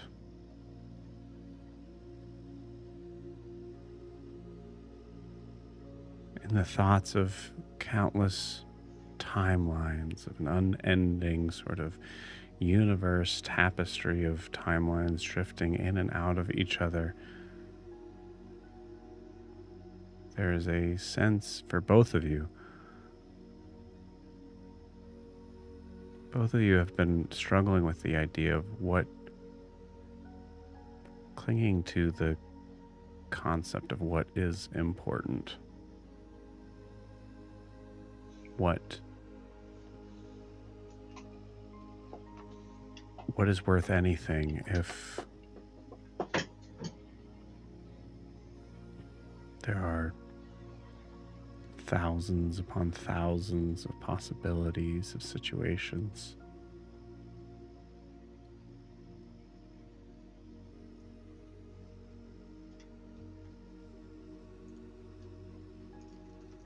In the silence that is only not interrupted, but gently carried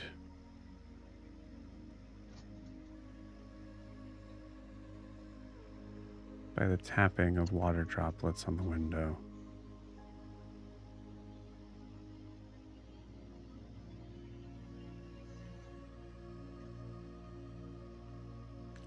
There's this moment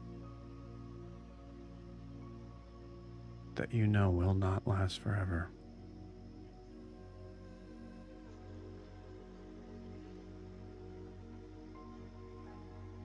But in some way,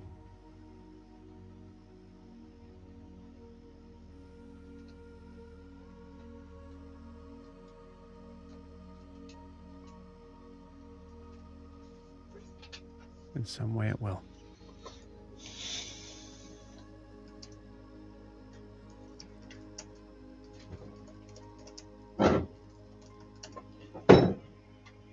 And I think that is enough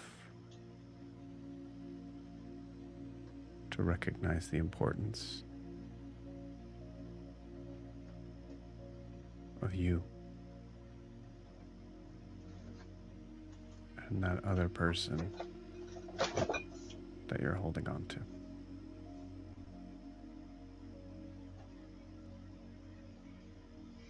And as the camera starts to pan out,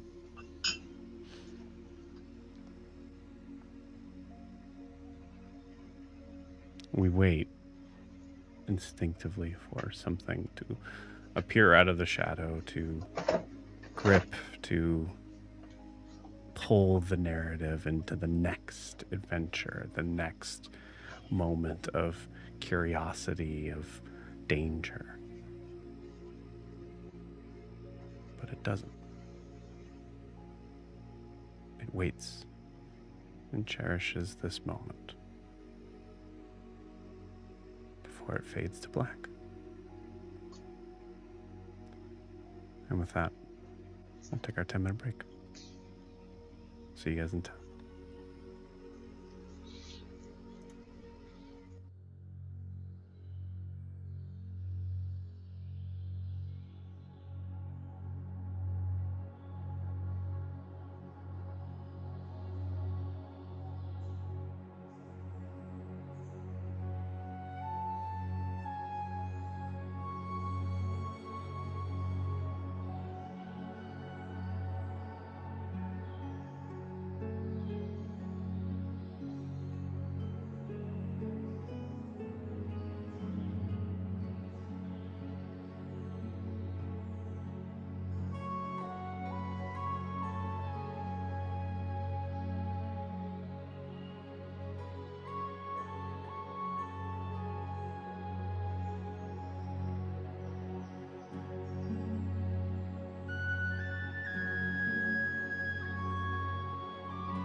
Okay.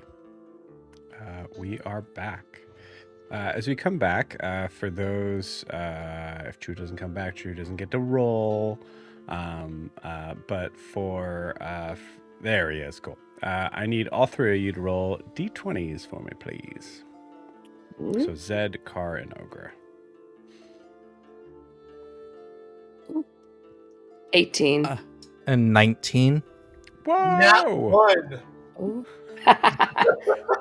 There it is. Well, it was based on lowest. No. Cool. Very cool. Yeah. No, Zed, you are the first to be notified as Ulysses comes and finds you. He goes, was just told to remind, to let you know that, Riarris is here? What? Yes, are- he's in the navigation room. That son of a bitch. I'm gonna go to turn, and I just get the trident stuck in the hallway, just jammed from like the roof across. I like it. There's- Yeah, like you just accidentally just doom. Yeah, so like I'm stuck. I'm trying to push it. Go tell the rest. Will do. And yes, of course. I'm just gonna fight with that for a little bit. Okay, I like it. Ogre, where does Ulysses find you, actually? I think Ogra finds I think he finds Ogra in her little hut.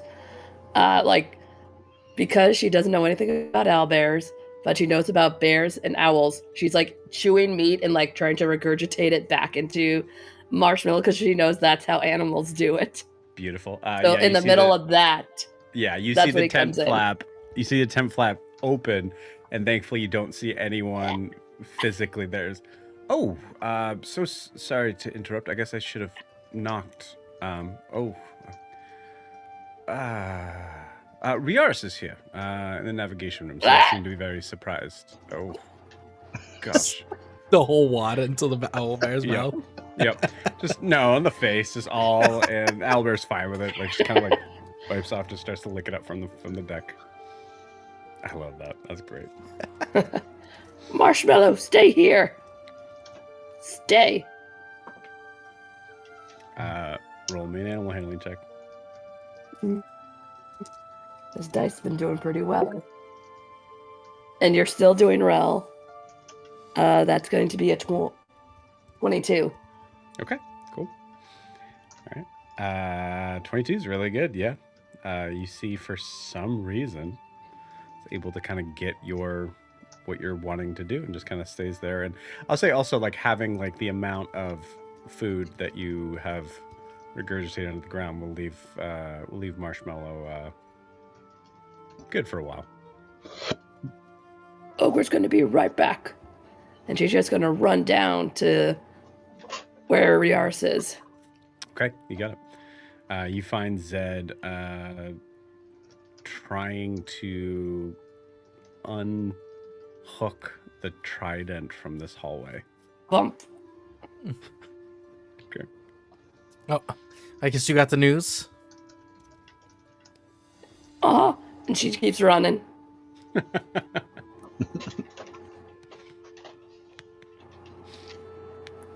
And just like the Kool-Aid man bursts through the door. Riarris! Okay. Shh. Immediately, it's just like, Riarris! And it runs up behind her.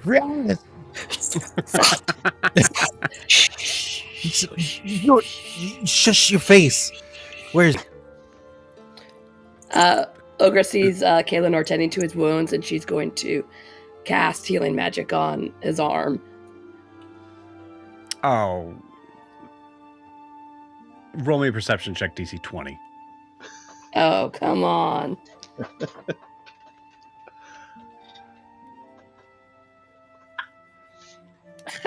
I don't know.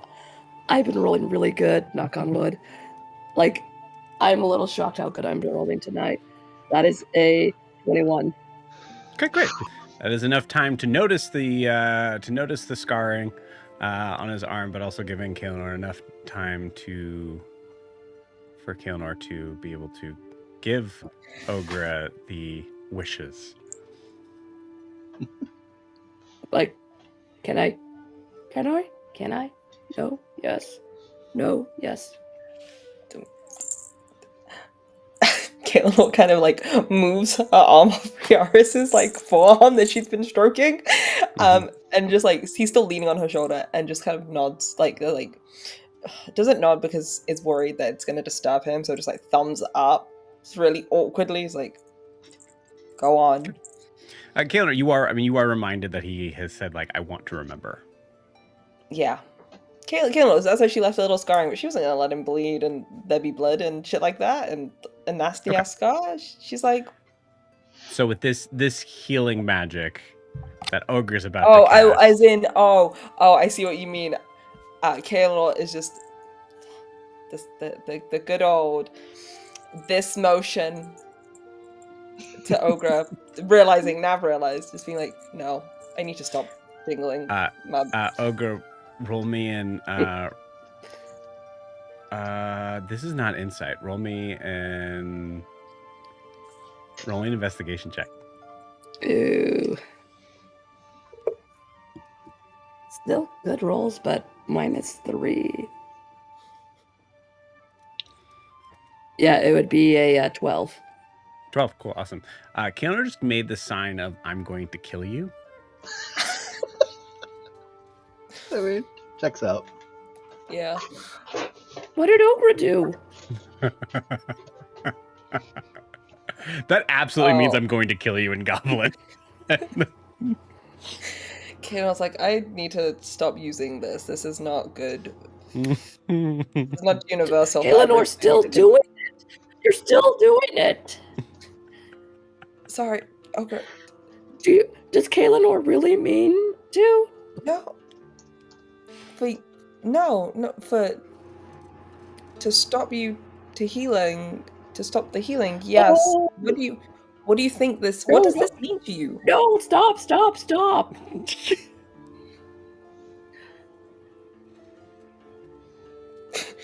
Caitlin's it one more That's time bad. to be like, well, what? I'm just telling you to cut it out. What, like a no.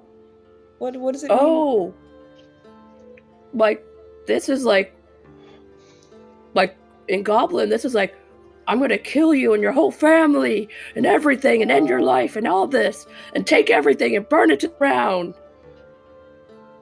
And you I'll did let it you say that. a lot. I mean, I do that. Yeah. Okay, I've had enough of this. I'm going back to my bed.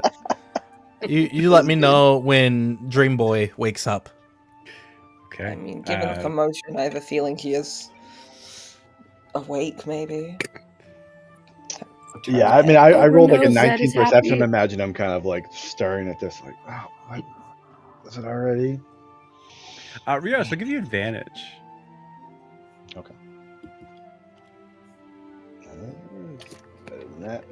Oh, 19 is the best. Okay, you got it.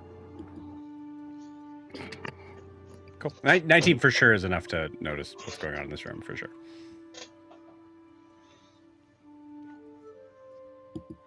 Who? Killing her, I just... Wait. Oh! Ogra! Zed. And Hey. I kind of like sit up awkwardly a little bit, like to like detach a little from the shoulder. Hey. Ogre knew Riarris would be back.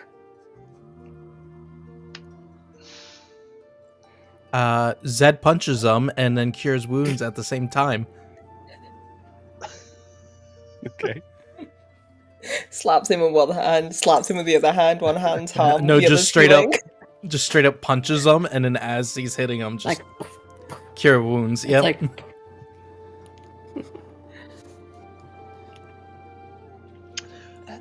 Zed, did you... Yeah, good. No, he's just in shock about Zed punching. It's just like, yeah. Think you punch and I just take it and I just like pull you into a hug, knowing I'm much bigger than you, and we'll just. Like that. You made it out. Knew you would. I made it out. Mm-hmm. Don't touch me, you smelly idiot. You touch me first. It's the rules. I'm glad you're back. Stop being a hero. Just hold him. You hear in the doorway. He can't. Welcome back, Riarris. Hey, Vera. It's your turn. It's Arturian. Arturian, sorry. Yeah. You say Vera, and then you just see Arturian just, oh. Shrinking. No, Arturian, he didn't mean it. He's Arturian, come back. He's just tired. He has to tell us things. You know damn well they both do not sound the same, Riarris. You'd be surprised at times, Zed. You'd be Surprised, huh? Where'd you go? How about you surprise us with that story? I fell. I did things. I'm back. That's it for right now. I don't like where I went, so I'm happy that I'm here. I think I instinctively looked down at my arm to make sure and kind of rub my hand along the scarring of it. Mm-hmm. So it's just a way to remember. Yeah, I don't really want to do that right away again.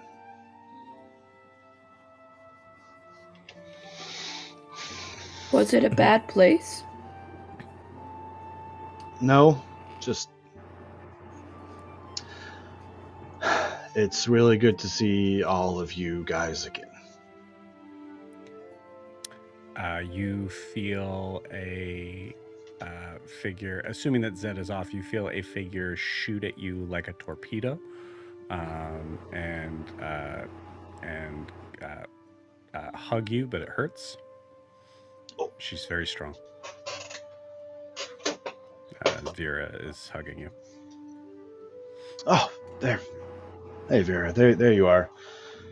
Good to see you. Shut up. Okay. I'm sorry. I'm sorry. I called you things behind your back and then thought worse things in my head.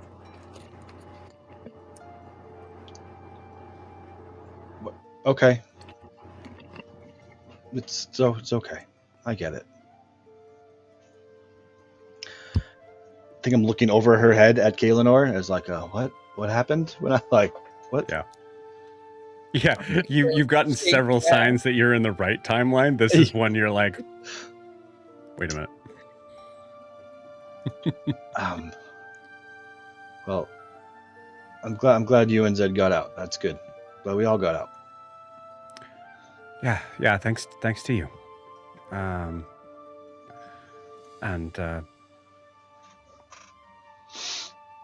Yeah, thanks to. Looks at Zed, and then looks back at Riarris. And goes, yeah, and thanks to you. Oh, come on. Don't hold it against Zed.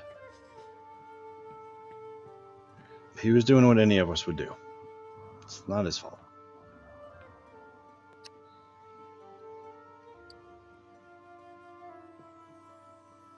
Roll me a persuasion check.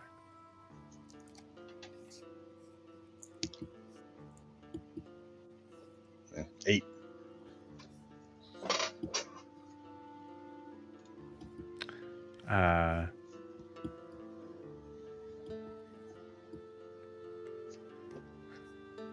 Well, we're glad you're where'd you go? Another timeline. Another. I kind of.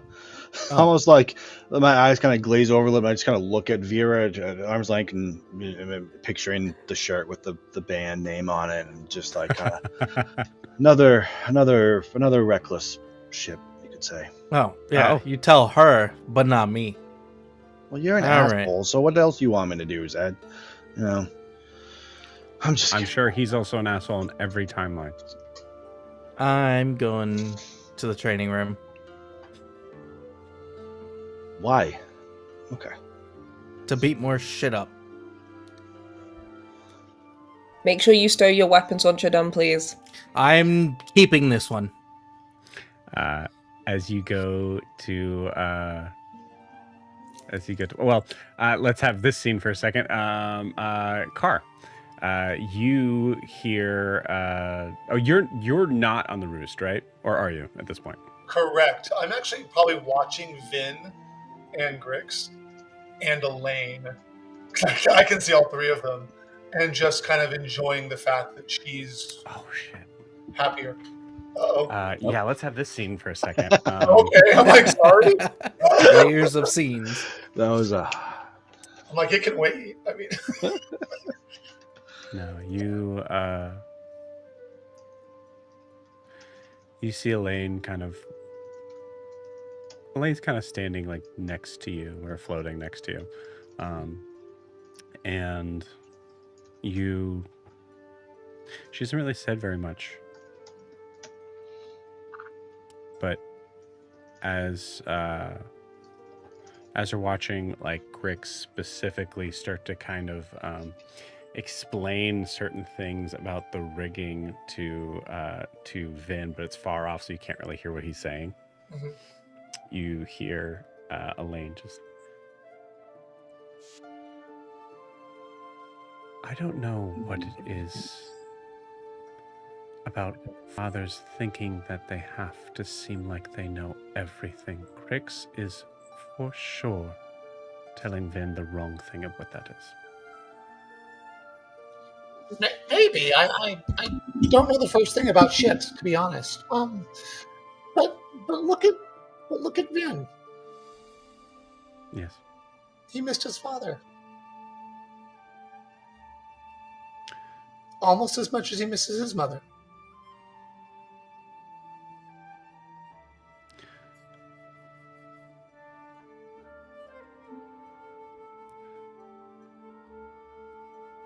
That may be true. As I miss him. He will never forget you. Grix won't allow it. Oh, I know. I have a feeling I know what that smile is for.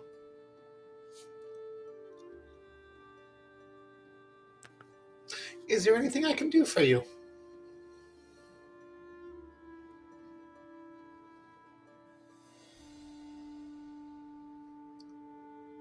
You've done more than I could ask of anyone. Even having this conversation it's been a long time. well, and I'll kind of shift to the ethereal plane, so I'm standing next to her spiritually. And I'm like, and I just say, Then it's a really good thing Grix wound up here, because I'm not sure there's many people who can do this. At least, not past the islands. Not that I've heard.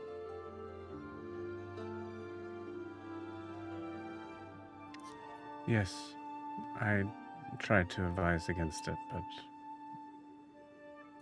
I guess there is something to be said about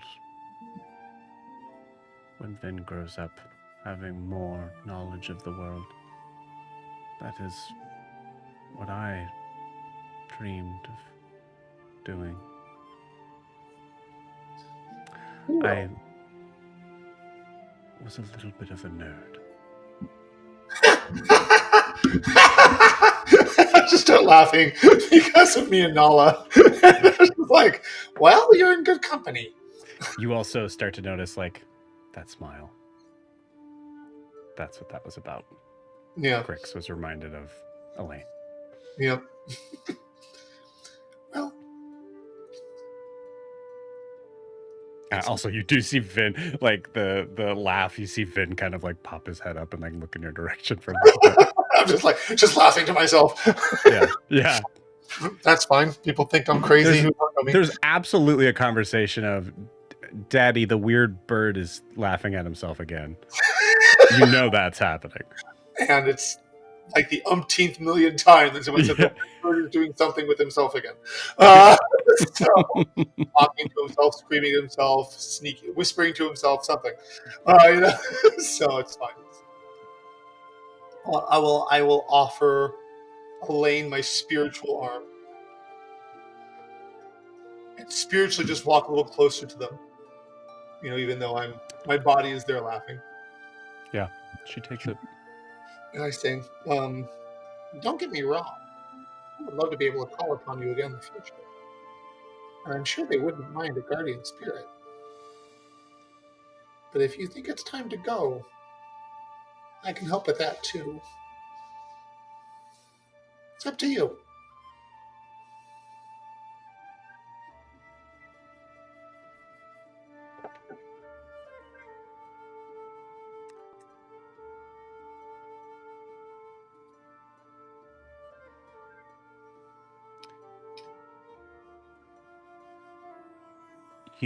You. Car, give me an insight check. Okay. Oh, 19. Okay.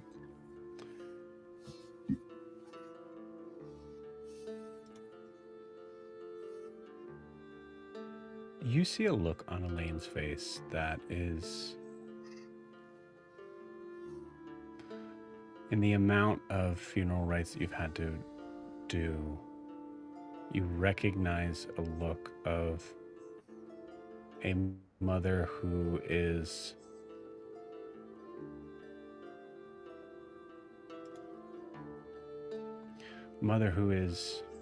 having to say goodbye to a son that has so much more to do. And you see that, yeah, you see that look on her face as she doesn't want to let go.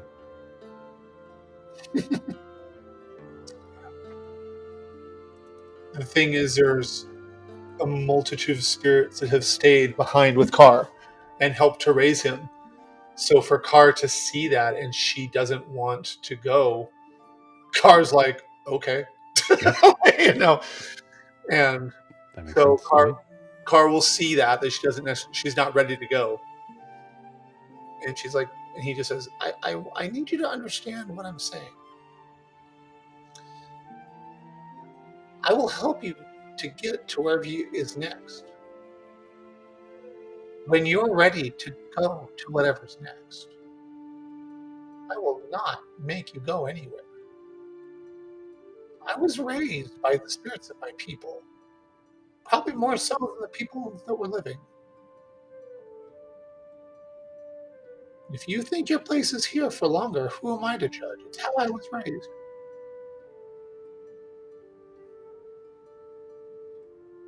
You see her look away from you and look at them.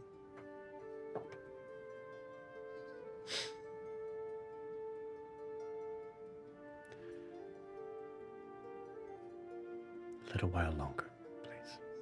Of course.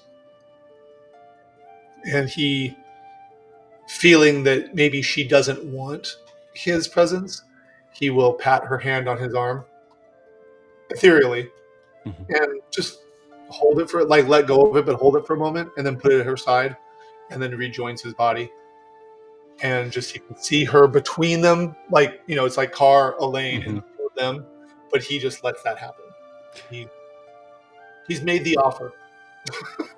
As you come back to your body, you hear, "Sir, Carr, Ashwing, are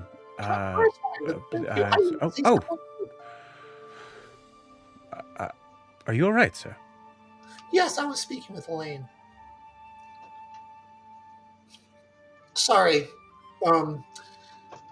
The ghost of Vin's mother.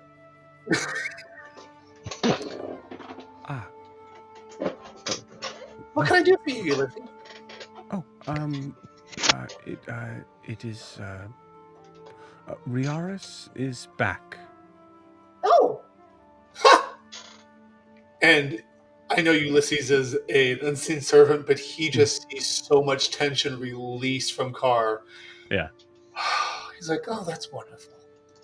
Where is he? You're the last one to be notified. I apologize for that, but It was hard to see you. It's very dark out. He is in the. Last I checked, he was in the navigation room. Excellent. I'll join shortly. And I fly up to Nala. Yeah, you got it. Hell yeah. You see Nala has like this large kind of like blanket, sort of like shawl type of thing that's kind of like thrown over her head. That you've seen her have on like every once in a while as she's trying to go to sleep. Or as I'll actually say, as you guys are like going to sleep. Okay. So I'll fly up and I alight next to her, and does she stir as if she's not quite asleep yet? Give me a perception check. I really want to give this to you. Okay. Dirty 20. Cool. Dirty 20, you see the faintest bit of light under the blanket. Okay. I crowd hunker down next to her and put my wing over her. I said, Nala, I'm not sure if you're asleep yet, which is a lie. But I just was told that Riarris is down below deck. He's returned. Okay, cool. I'm going to roll it. It doesn't matter. You already know. Okay. The performance check for Nala. She got to beat a dirty 20. Yeah. Nothing will win, but the performance check is a whopping 5. Okay. As she yeah. Oh, wow.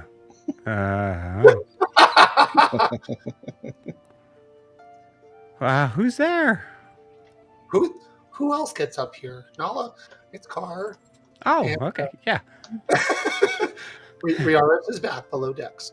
I'm gonna go. What? And you see her like throw the blanket up. She probably zips down before I. Yep. I let her do that because I would like to have a word. So she zooms down, and I'll wait a few moments and watch Elaine with Grix and Vin, and then I'll light upon the ship and very slowly walk down the stairs, giving Nala a moment.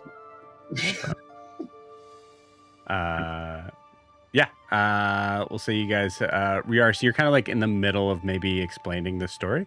Sure. As Nala comes bursting in, you see like a little bit of the like door frame kind of catch flame with how fast she was moving. And it like quickly kind of like burns out to black, this like black ash, as she kind of comes. Okay. Yeah. Good. Okay. Good. Yep. I go to hug Nala. What is this? What are you doing? And I'll it's just good to, and then I'll say in Primordial, you helped make the ship better. It's good to see you, Nala.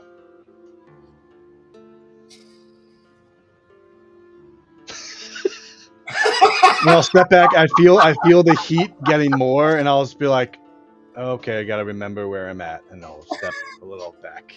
You see those giant wings that full on slap Kaelinor in the face, just like kind of like coming around you.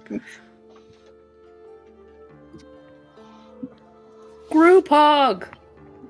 No. Nope, She throws off. Absolutely not. Feathers fly everywhere. Too much. And she. Sorry. She moves as quick as she can to the door, but stays there. Okay, from the top, what happened? I think I'll kind of do the recount a little bit in the bullet notes, and then at this point mention, probably said Nala wasn't on the ship, and that's when I'll kind of mention that as well as out loud of what I was experiencing. Oh, you say that with Nala being there? Now that she's there, it's kind of give her more Great. context. Yeah. Great, awesome. Nala just goes, what? And then Carr, you walk in. Yep, I just slowly walk in and bow my head to Nala so she'll let me in because she's in the doorway. Yeah. Was he in? I am not going to make any eye contact towards Carr whatsoever. I'm just gonna look. Yeah, yep, and just keep looking at Nala. I approach Riarris. Hey, Car, and just kind of looking around, like a little, like one of those little like quick little looks. Oh, he's looking at me, and I'm gonna look down or look away, or look at that star chart. And Cool. Yeah. Great. Good opportunity, we'll say, because you said it. As you look at the star chart, you realize that your letter is still pinned to that star chart. Mm-hmm. Riarris, why are you being rude? I'm gonna kind of like Why? shuffle away from Car to kind of put my back to in front of the star chart. Actually, just trying to. I'm probably not realizing what he's doing, but I would like to sit next to him. On Cool. The bed. Yeah. It's awkward because you have to sit now on the table, like where the so you're almost kind of perching. And I said, we were very worried about you.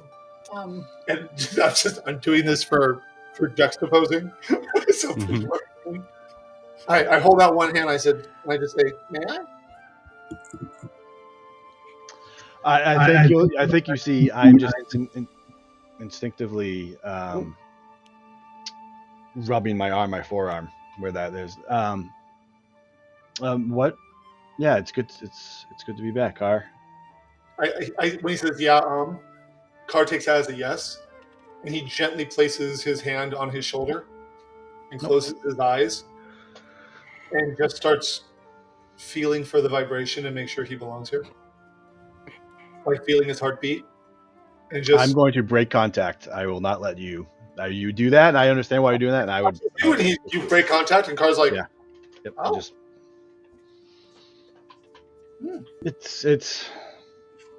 Sorry, Car. I think you just. It's very obvious of just the rubbing of the forearm of just. Yeah, but Carr has no way of knowing what happened to your forearm. Nope.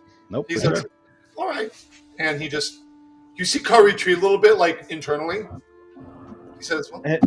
Yeah, and so anyways, I was there. I met all you all, and then Carr walks out. Okay. Carr don't leave, Carr. Come back. Carr, when he hears that, Carr comes back, and he stands in the corner of the room in the dark. Like in fact, if Riarris will know this, he stands exactly like he did when they met T-Wall. Mm-hmm. I'll pause for a bit. Not a bit, a moment. Just, the last time I saw you, Carr, you were giving me this, and that's how I got back. So, I gave you what? I didn't like the other version of you, most of all. So sorry. He scarred you? I think. Well, of course he did. I wasn't there. Actually, that's exactly right. But I mean, honestly, Nala, that's probably Well, that's Eric. Why did he do that to you? And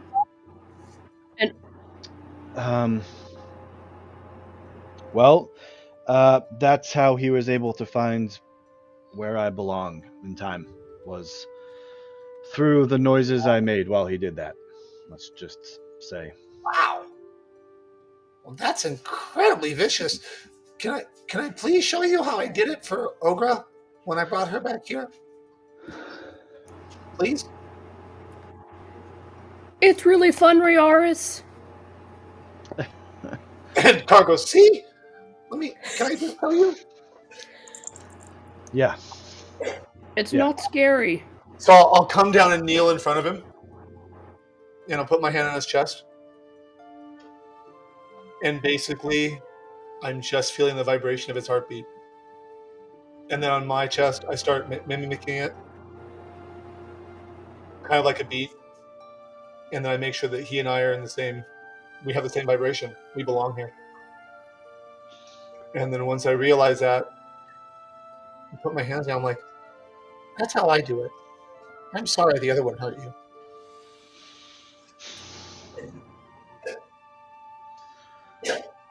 Yeah, no. Thanks, Carr. It's good to see you.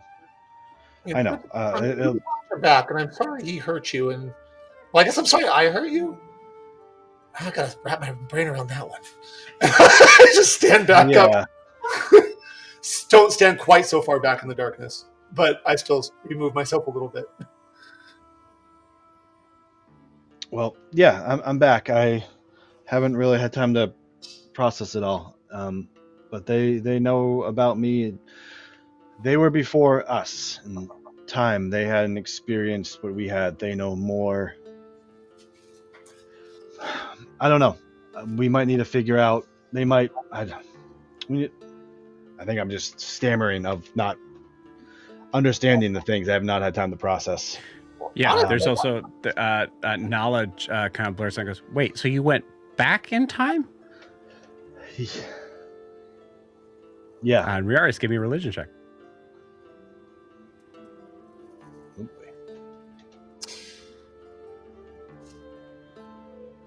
Oh, 7. 7. You're not sure?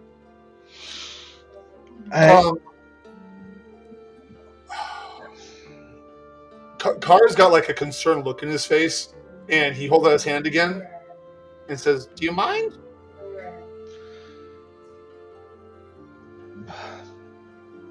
No. I'll put my hand back on his chest. As you do, I think I'm going to reach out to see if I can get Kaylenor's hand or her arm or something just to hold on to.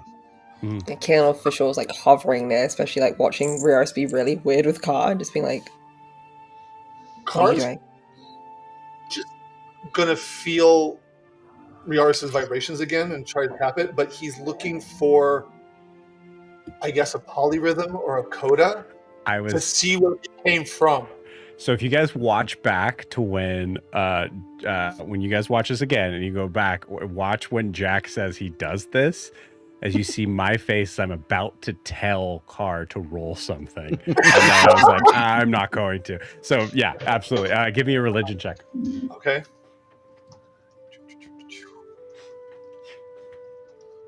Only a 10. Okay.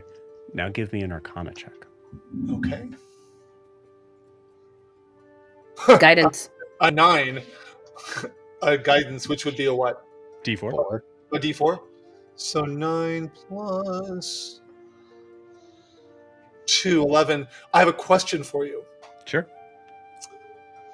How important is this? Because I have the inspiration that you gave me before we finished the night. Oh man. This one wouldn't be, but I would allow you to do it on the previous one. The religion one? I'm gonna be so basically there are 3 rolls I'm having you do. Okay. We just did 2 of them. Okay. So I'll take my one. I have one saved from the birthday, and I have one from last night. I'll use my one from last night for the religion check. Maybe I'll get better. Okay. Religion. Come on, man. What did the religion score? I like that one better. 24. I like that better than my 10. And just remind me what you got on your Arcana check. 11. Great. Now, Car, give me another Arcana check. Okay. Can I guide myself? You cannot, actually. Actually, you know what? No, you can guide yourself, yes. Okay, so then I will guide myself. And that is a D4. Okay, so the Arcana check, a 9 plus a 3, 12. And the previous Arcana roll was 11? 11. So 24 and 11 and a 12. Is it enough? I get it. Cool. You know what? I'm going to give you the DM reins here in a second. I'm going to just tell you what these numbers mean. Okay. I'm guessing it's going to be Discord. Yes. Okay. So all you see me tapping on my chest, Riarris, but you all you feel is my hand on your chest. Like I'm not clawing, I'm not putting pressure. I'm just it's just there.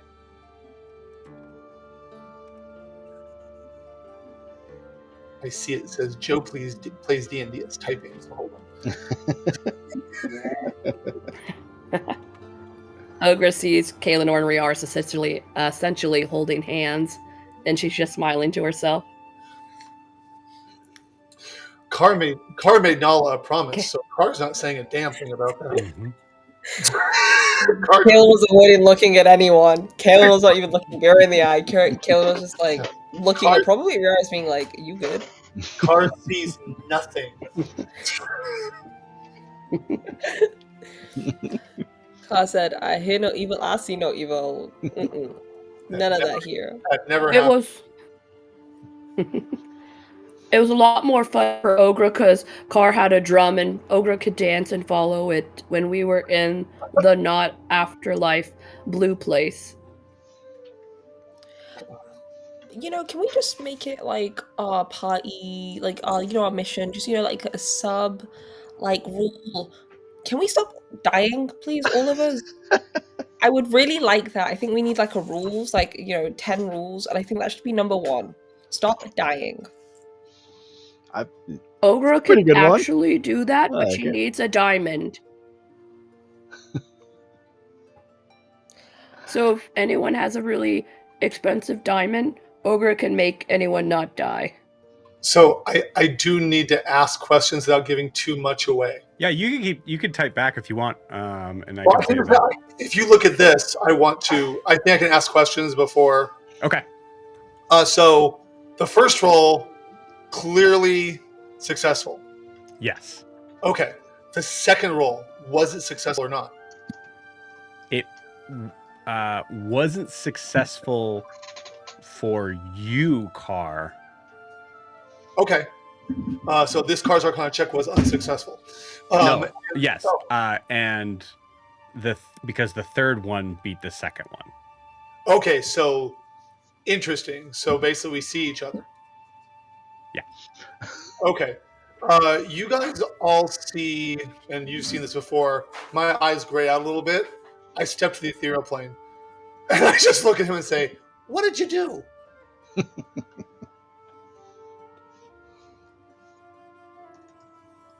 What did I do? You cut him.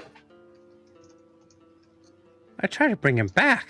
You did. I appreciate it. But how did you do it?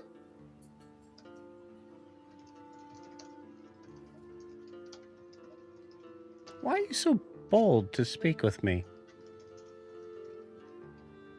You're me. Yes. Should I not speak to myself? I do it all the time. So do you. I assume. Not with such blind confidence. I've learned a lot. Clearly you have too, just different from me. How'd you do it?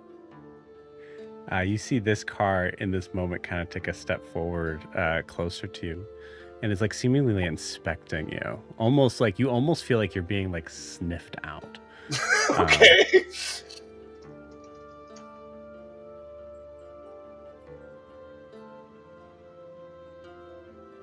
You are so different. Clearly you are too. What paths have we chosen to bring us here? Clearly enough that we know what we can do. Uncanny.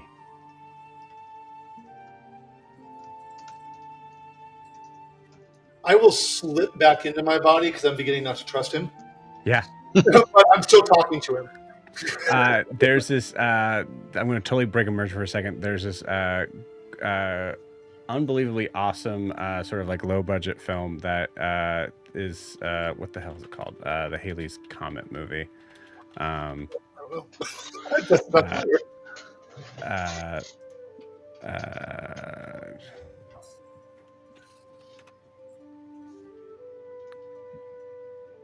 whatever. Anyways, there's Coherence. Everybody go watch Coherence. It's amazing. But there's a moment where there are two figures that see themselves, and there's like a moment I know that of movie. of both of them being like terrified of seeing each other and having to slowly move it like away into the darkness. That's what this scene is to me. It's great.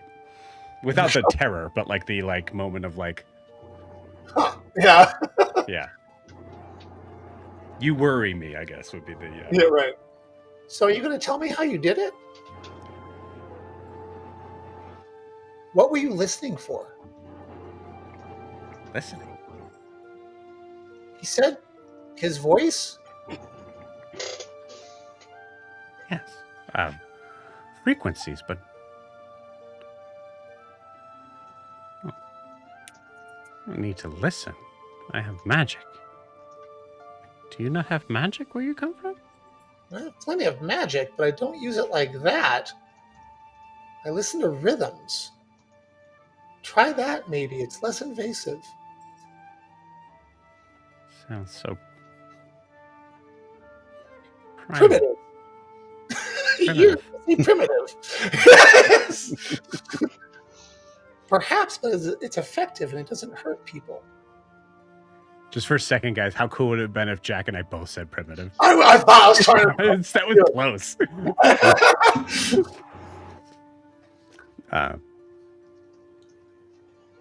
Yes, Well, there are 2 ways to skin a cat. well, I kind of look to my left and my right and see all the other cars. Mm-hmm. Does it seem like he can see them too? That's a good question. No, he can't. So I just look to my left and the right, and I say, there may be a few more. Huh? But thank you. Thank you for getting him back to us. I appreciate that. Thank you for letting me borrow him. Well, it wasn't really my call. It's useful nonetheless.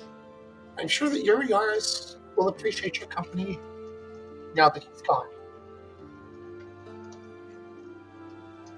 Who cares?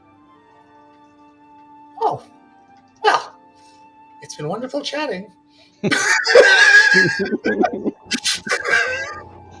and what I'm going to do is, as I'm holding Riarris' chest, I start tapping the rhythm to our reality very strongly. Basically trying to cause a dissonant polyrhythm with him to force him out. Okay. You got it. Since he doesn't know how to do the rhythms. Yeah, I'll say he has disadvantage yeah. on this, but I rolled Nice. hot garbage. Give me an Arcana check. Don't roll in that one. Okay, I'll try. Don't threaten Jack with a good time. Right? Okay, well, my Arcana check was 22. Great. Yeah, I rolled a 2 on the. He would have disadvantage on this. One of those is 2. Okay, great. Yeah. So I do think his Arcana is higher than yours. I have no doubt. Yeah. But he was not ready for the primitive magic. Yeah. And so I make sure he goes away, and then I'll come back in, and I'm sure this all just looks like a moment, Mhm. for Riarris. And I go, I understand, Riarris. He was scary. And I'll just stand up and walk away. What do you mean? You just saw him? We had a conversation.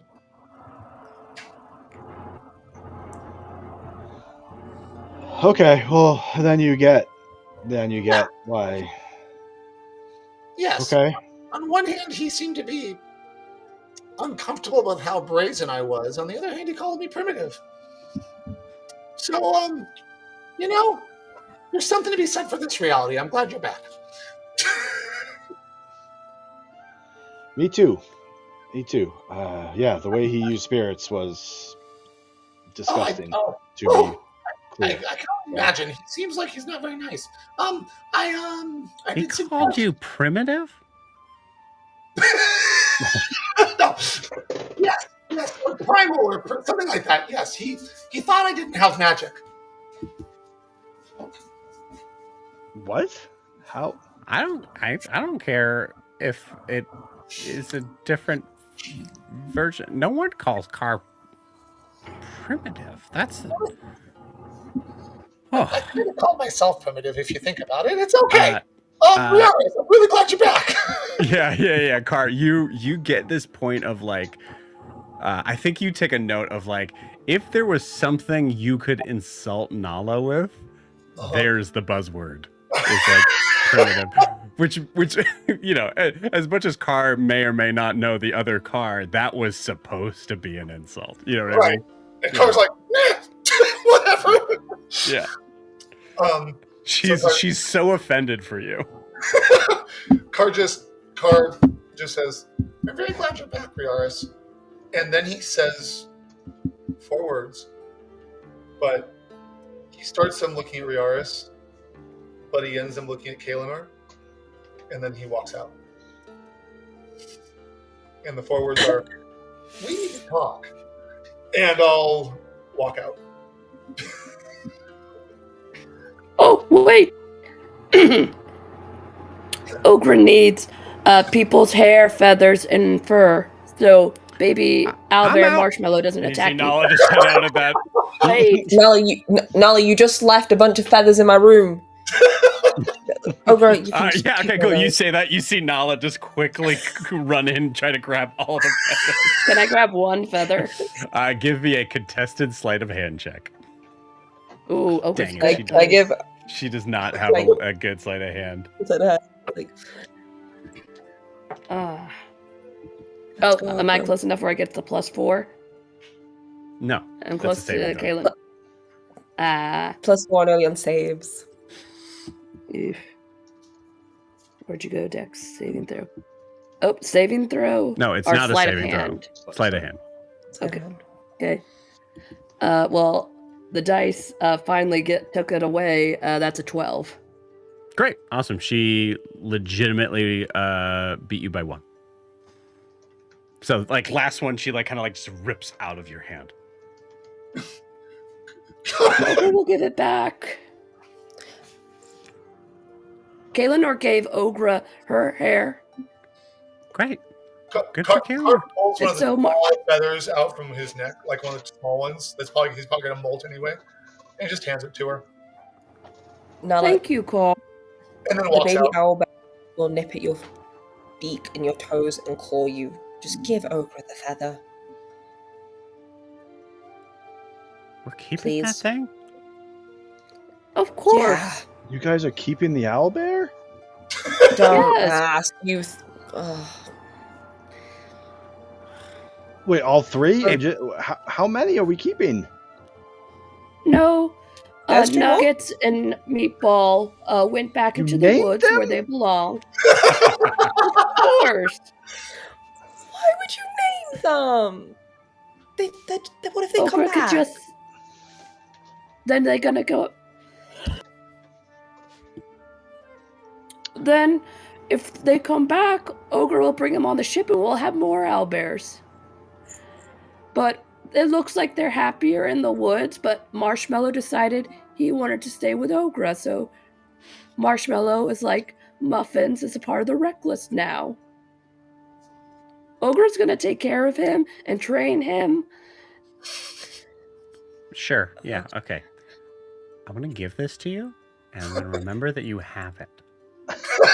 Okay. So if anything bad happens to me in the next 24 hours, I'll know who to blame. Okay. You better hope nothing bad happens to me. Nothing could ever happen bad to you, Nala. You're an independent woman who knows how to take care of herself.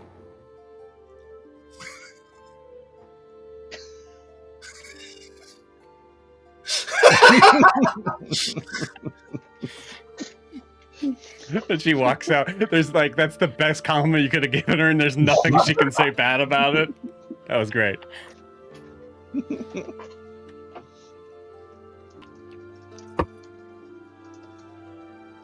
Okay. Riarris, Zed, Art, I need you guys too. Oh, Zed's not here. Zed's not there, Yeah. but you can find plenty of his blood everywhere.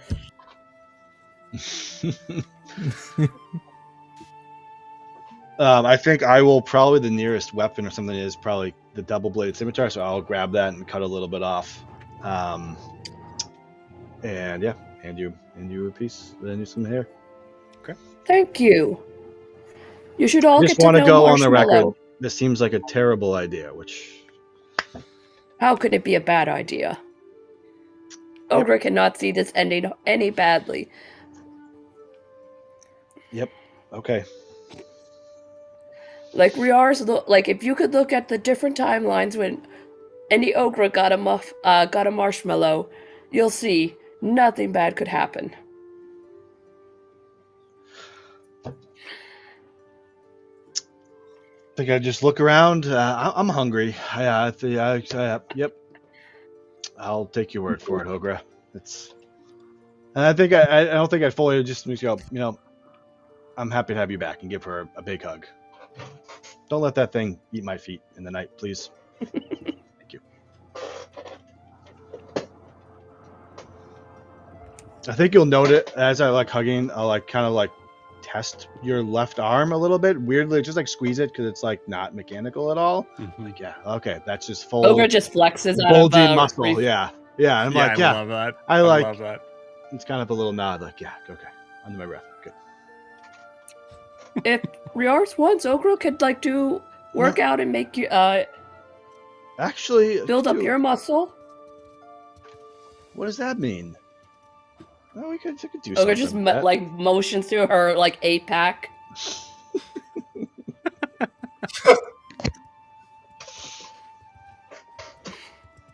Maybe it's sure. That sounds like a good idea.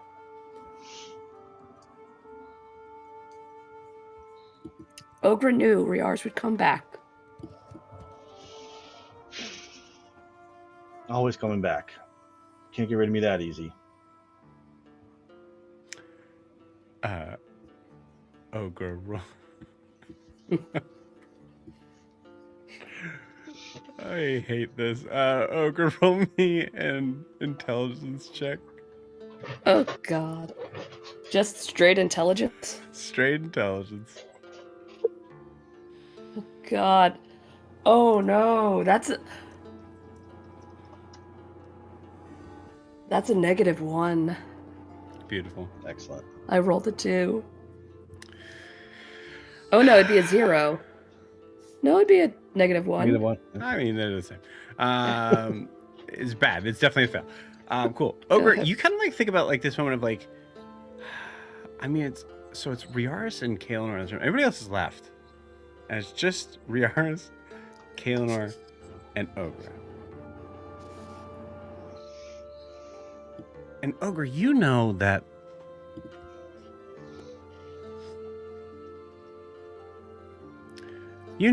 Kaelinor's a light, sleeper. I don't think you really understand the trancing. But you're worried. I mean, Riarris just got back, and who knows what could happen. You like maybe it's just like a slumber party.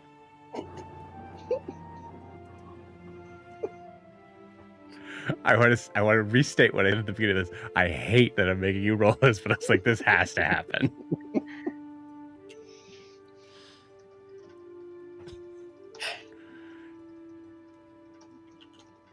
Well, Ogre knows exactly what to do.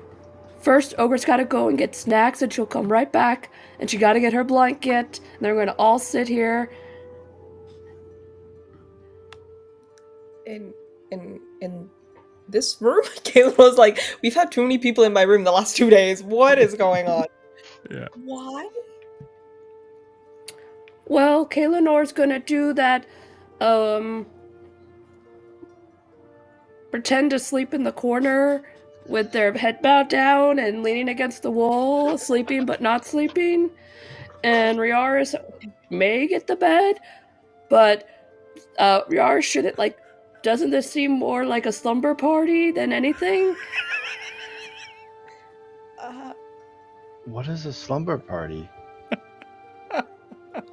It's a goblin thing where we all cram into one hut and just start eating one giant piece of crocodile, and then we just do games like spin the bottle, and if it lands on you, you gotta punch the person in the face.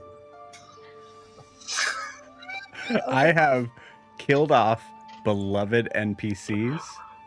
This is the worst thing I've ever done as a DM. You do light as a feather, stiff as a board. You try to, and that's when you pick someone up and you throw them against the wall. Into the walls of the room, the ship. What does that accomplish? Hiro's not worried about the structural integrity of that room being like, Yeah. what do you mean? Well, what are you gonna do to it? Ogra only got to do it once when she was little, but when she got older, they said Ogra couldn't do it anymore because she broke a house.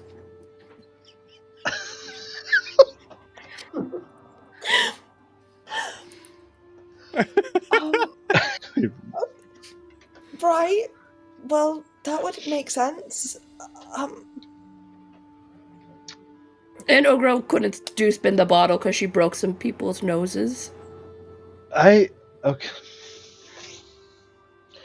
I mean, I already have like a scar on my arm. I don't know if I can do more, like throwing into walls, Ogra. That sounds great, Kay, or not. Well, Granny would do this thing where she would use the spell sending and mess with people from other parts of the island. Like she would like someone she saw from across our thing saying, "Is your ice box running? Then you better go catch it." I mean, I feel like this is right up Zed's alley. I feel like Zed would love these type of things. Right? Do Kaelinor and Riarris not want Ogra here? No, never. We always want you here. Kaelinor and Riarris need alone together? Kaitlyn's immediately.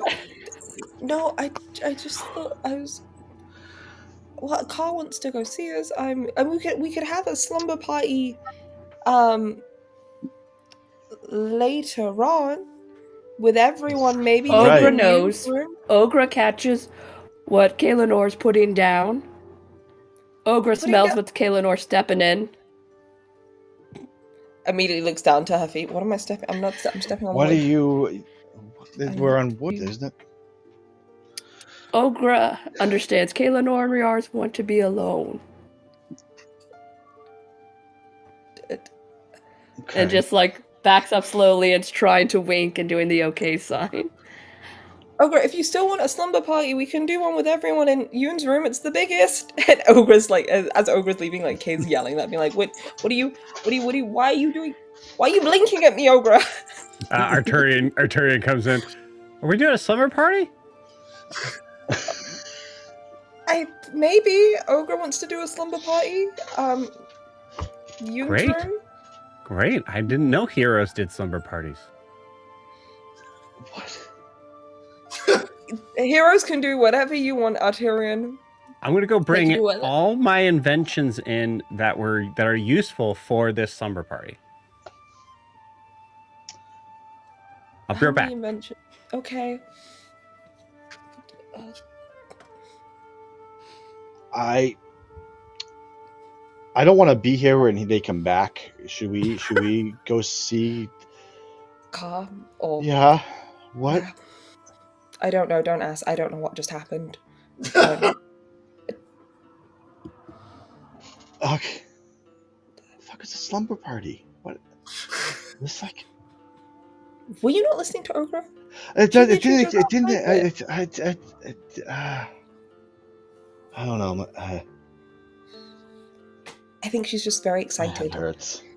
Yeah. Okay. Yeah. Let's go see Car. Let's do that. Cool. Yeah. As you walk in the hallway, you're noticing that it seems like for a moment that this, like, oh man, it's so dark out here. Like there's like I'm recognizing like, oh man, it is pretty late. Like this would have been a good excuse to not have a slumber party, is the idea of like, we need to rest to be able to kind of regain our strength. And you're seeing how dark it is until you realize that it is Car's mantle as he just kind of turns around and is taking up the entire hallway. Fuck. Hello. Hi, Car. I was kind of hoping to have two separate conversations one with each of you, but I can have them in front of each other if you'd like. Oh no, I can What? come back. I need to go to the galley anyway. I can get I'd rather started. start with you. Great. That's not ominous at all. You can stay if you want. I'm Riarris. gonna stay. Hmm. All right. There's a slumber party down there, and I'm not sure what that is. And I'm gonna stay here What instead. is that? Don't know. Um, It's not. Mm. Do we all cast sleep on each other and see who falls first? No, it's a goblin tradition. Ogre said something about playing spin the bottle, and punching people in noses, and All the contents would go out. Why would you? yeah. Right. That's a good point. Okay, well, I, so, Kalinar, Yes. you were very upset earlier, but you seem calmer now. And I pat Riarris on his shoulder. I'm very glad, because I'm glad you're back too, Riarris. There was an incident with Mr. Melcade when you were okay with him altering my memories. I just wanted to know, is that something I should be concerned with in the future, or is that done? That's done. I'm sorry. I felt okay. I choose to trust and believe that. Riarris. And I said, that's it. I'm done. Got it? Caleb was That like, was it. Riarris. I uh-huh. would like us to not be so uncomfortable around each other. Or rather, you were uncomfortable around me. You keep defending me, but you don't like being around me. I'm sorry what the other person did, but it wasn't me. So I hope we can get by it. And I'll pat both on the shoulder, pat, and say, have a good night. And I just go upstairs. I would like to not let you just walk away. Okay, I'd you like to saw go me and all- just like hold your hand and be like, Oh, yes? you are a brother to me, and I'm sorry that I don't show that. I Yeah, don't but really you know don't- what's happening, and so I'm scared. And you're scary sometimes, but it's not you. Trust me. No one else. I'd rather be. Okay, With- well, I appreciate that. And I'll look at Kaylin and I say, I appreciate you too. And I'll look over at Riarris again and be like, all right, you tell a lot of people that they should treat me the way they do, but you're always scared of me.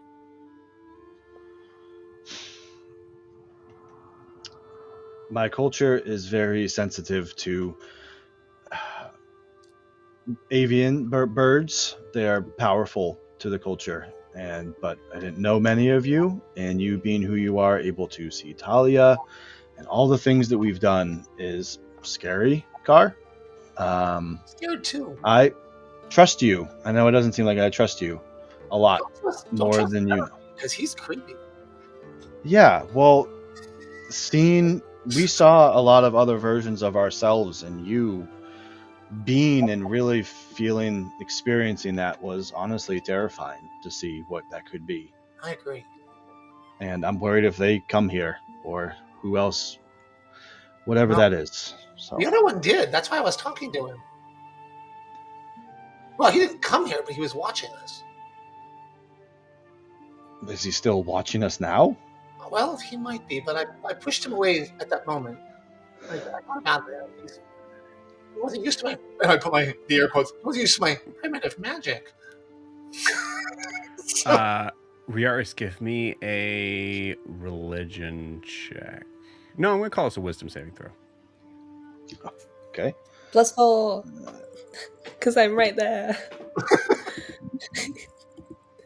+4, 25. Oh, he doesn't even need my +4. God damn. Okay, cool. Take it. So nothing happens, but the idea of like as Carr is explaining, like, yeah, they were also watching us. There's a moment you think Riarris, that I think maybe at first thinking that was kind of in your head, that whole vision of that eye patch individual, but what if it wasn't? If you grabbed the coin, The others might have them too. Yep. And what Car's been thinking is, if we pulled a Zed because we needed somebody, Sure. other people have been crossing timelines too. They just haven't hit ours yet. Well, Right. except for the other car. Potentially. Yeah. Yeah, I definitely think that I almost feel like I see the shadows and whatever behind Car move almost just the way the torches probably is, but maybe that's something there or something. Although My heart skips for a moment. Car does know that another Yoon taught the lead on Bao. Mm-hmm. Yep. Or maybe our Yoon from the future, who knows? But a Yoon. Yep. So yeah. Well, I'm glad I got that off my chest. Have a good night, guys. Good night. You not joining the slumber party? Right. Oh, that seems silly. Let's just go back up to Nala. Damn. That's fair. Said. I'm gonna move to you. You're back in the armory. Yeah. I'm trying to learn how to use this trident. Okay. As you're swinging it around, give me a...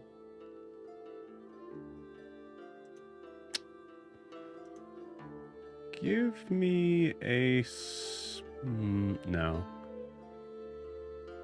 Roll me a d20. I'll tell you what to add in a second.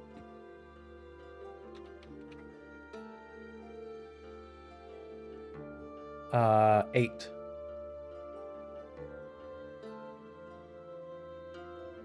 Okay, so you have proficiency.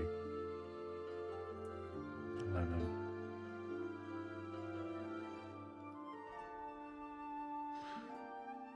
Yeah, okay, cool. Both your athletics and sleight of hand are the same, so it doesn't matter. Cool, so the 15. All right, yeah, you're starting to kind of get the hang of it. Of course, this room is not ideal for it, but as you manage to kind of get one of the sort of cooler feeling swings, and I'm feeling like you kind of have mastered that portion, is right when you kind of turn and face the door, and you see Vera. Shit. Hi, I'm trying to learn how to use this thing now that I don't have a special evil demon dagger. Also, I couldn't break it, so I figured it would be the best thing to use.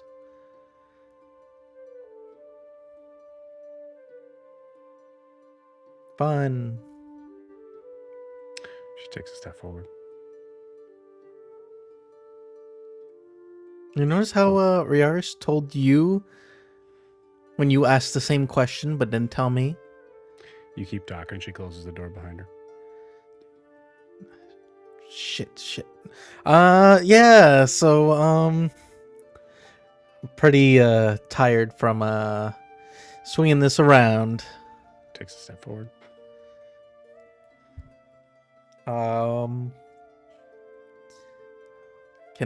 Anything I can do? What do you want to do? She's about 6 feet from you right now.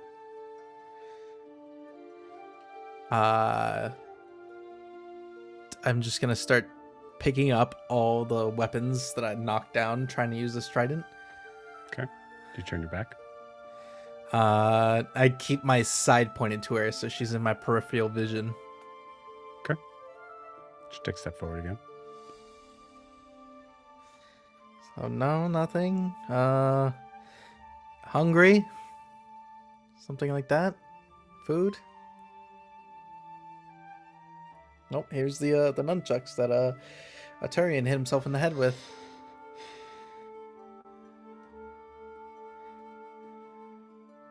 Great. Great. I blame Kaelinor on this. I walk over to her. Give me an athletics check.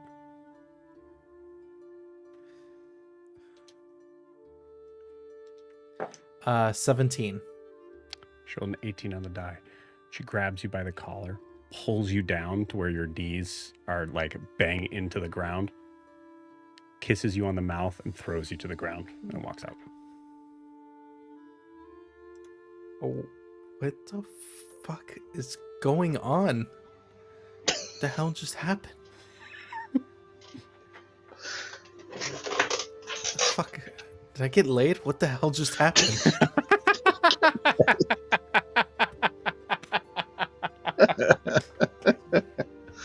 You see Arturian kind of walking by, but is holding a tower of random assorted little inventions that he's having trouble comically having trouble walking with them.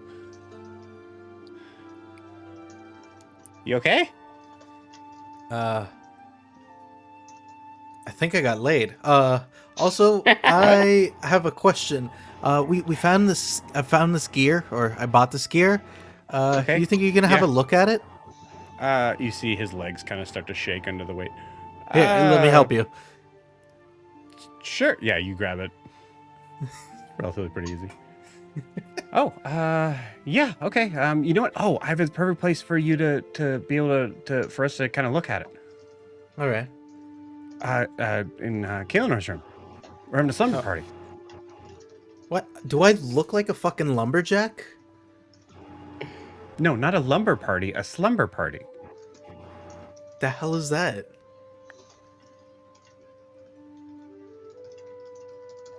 I was hoping you knew. Slumber. I don't know. There you are, Zed. Oh. Oh. I was inviting him to the slumber party. I hope that's okay. No. Kalenor and Riarris need alone time and does that wink. Oh. Research. Is that what you call it? Yeah, The what hell do you are we call it? talking about? So good. Zed laid an egg or something. Zed laid an egg? Yeah. I don't know what happened to me, but weirdly, I kind of liked it.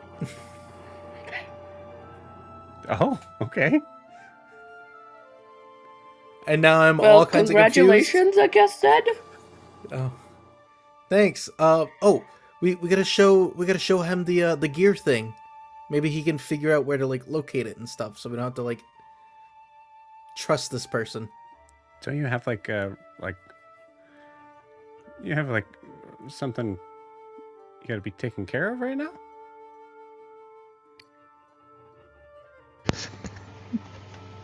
Oh yeah, what are we Something doing you're with responsible for now? what are we doing with the owl bear? Oh yeah, that's another one. Yeah, I was talking about your egg. What egg? No. What? Do you think You my said you just people laid lay an eggs? egg. He takes his inventions back and runs away. What the hell? Hey, no! You need to look at the gear. Ogre I don't needs know. some of Zed's hair. Why do you need my blood's everywhere? No, Ogre needs hair, so Marshmallow knows not to hurt you. And you can't eat Marshmallow. You can't hurt Marshmallow. You named it? Yes. Oh, It's obviously a marshmallow by looking at him. oh God! Does that mean we have to keep it? Of course we're keeping it. Oh yeah, but I get first rights when we're going on battle to command it to tell it to tear somebody to shreds. No, it's a baby. I could tear a Turian to shreds. Maybe little people, get them to tear them up. No. Leave Alturian alone. He's just a little guy. Oh. Well, I mean, here's some of Vera's hair from when she was on top of me, and then hold on, here's. You and Vera too? Well, we were in the armoire, so people get close there. I was practicing with the trident. This thing. What were you two doing with the trident? Well, I was practicing with it, and then she came in to talk to me. Ogre's very confused. Me too. Anyways, here's her hair, and I try to use the trident to like cut it. It doesn't work because Yeah, not it doesn't sharp. work. No. Hold on, let me just use the dagger. Beautiful. Thank All right, here you Zed. go. By the way, if that thing tries to go after Vera, I'm pretty sure she would just kick it off the boat. Like, literal sense of kicking it off the boat. No. Marshmallow's too cute to do that too. Good. You should put a little saddle on it, and I'll try to He's convince her just to a cute ride little it. baby. Oh yeah, have that conversation No. with her. See how that goes. Do you think they could But, hold me? Could I Zed ride will- it into battle? No. No, it's a baby. You're right. When it gets bigger. Well, we should leave Kaelinor and Riarris alone, because they're having what Ogre's gonna be more polite about it and say the goblin term, but they're doing snoo now. Jesus. Wait, Christ. you said research, and now you're saying snoo? Is that like the type of research? What kind of research is that? We're gonna cut from there to Riarris. Oh no. Riarris, where are you? I imagine I am ready to go to bed. Yeah. So, I mean, my room and Jesus, and Kayla's room are on either side of the armory. So I don't know if we're part of any of these conversations or not. But I'm aiming to go to bed. Cool. And I think I would. I think after some awkward standing in the hallway of like car just kind of dipped and he left. Just like, well, okay. Do I want to go back to a slumber party? Not really. So I might, recommend my room as a way of not being the navigation room. Kaylin was just like, I don't. So wait, is everyone just heading up to my room now? I just got it. I don't really use it. There's been more people in there since ever. I know. I feel like I don't even. I mean, I do recognize you, but it's a new thing. That room is usually just like abandoned. Anyway, I'm tired. I'm afraid of running into Ogra, and or Arturian at this point. So I think, yeah, I think I'm gonna go to sleep. Do you want to? I don't know what you're feeling like doing. I don't. Probably trancing at one point. I have. Yeah, I have to go over some. I have like.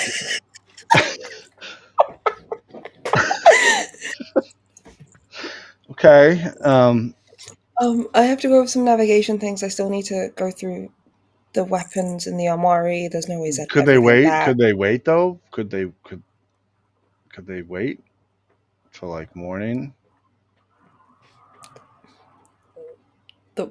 No, it's fine. It's okay. Kaylin's eyes twitch a little bit and just be like, it's Zed. Zed's in the armory. You know he's not going to put anything away. You know he's not even going to clean the blade once he's done with it or sharpen it. You want... I guess I could. And if you put it away, he's just going to do it again. He's in a mood. I mean, who knows? It's just going to get messy again. I wonder why he's in a mood. Did someone shove him out the window and proceed to sacrifice themselves? No, I didn't shove him out the window. Like physically, You saying I should have just let him die? Is that what I should have done? I'm not saying that, but you need to have more care for your own life. Be selfish. This crew needs you. I need you. Why are you so intent on sacrificing yourself at every God's forsaken opportunity? We have a mission. We have a goal to complete. We can't do it if you're dead. Like that's what I'm that's my job. That's what I'm supposed to do. I don't have that. Okay, I don't have that opportunity to do that. My job is to make sure other people can live their lives. That's what I am. So, that's no, it's fine. That's I don't know. You're right.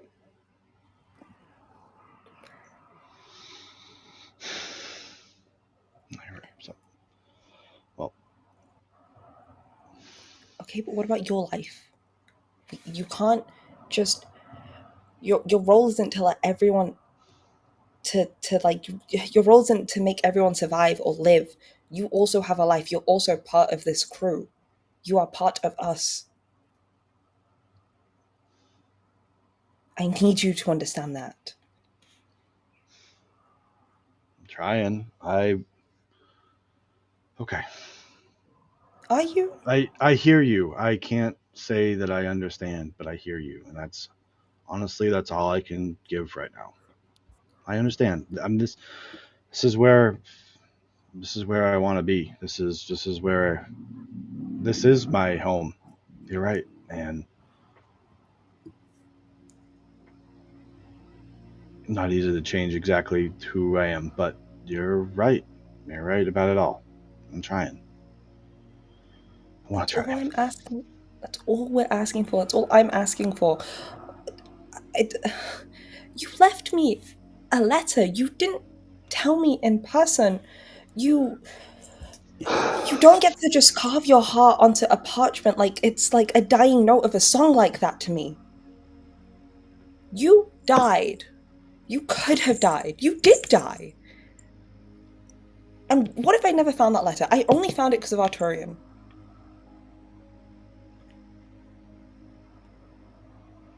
I don't I'm know. so Maybe, glad. maybe it would have been better. I don't know what to. Nothing about me deserves anything about you, Kay. What do you want me to say? Like I don't have another way to say it. I don't know how to. I'm not good with words and stuff. It's not about deserving me. It's not about deserving each other. I'm not this martyr on a pedestal. You don't think I see how you interact with Ogra and Zed and Ka and Nala? You are a good person. They need you. I have killed, I have murdered, I would sacrifice my own morals for this party, this crew. I have given up nearly everything from what I've known. So I beg you, and I ask you this, to stop giving away your life. You are not replaceable. I do not have the chance to walk through 1,000 lifetimes like you've had. I don't get to have the snippet of memories with you when I die. I have this one life. I don't get any of that. I can't walk through timelines like you and Ka. So everything I do, I have to do in the present in this moment. I'm just asking you to be here with me in this moment. Be present. Stop thinking you're expendable. Because you're not.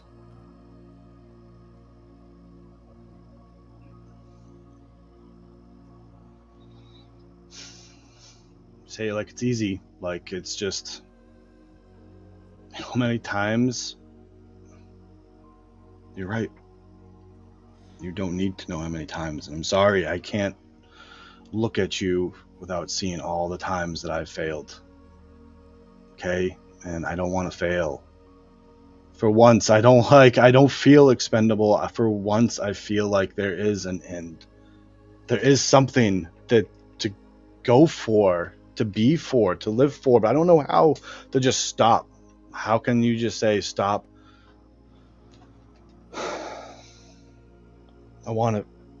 I'm here. And I want to be here. I can't promise you I'm not. Just like I can never ask you to not be who you are and to take away all the paths and all the roads and all the steps brought you here. I can't ever ask that of you. I wouldn't want to. And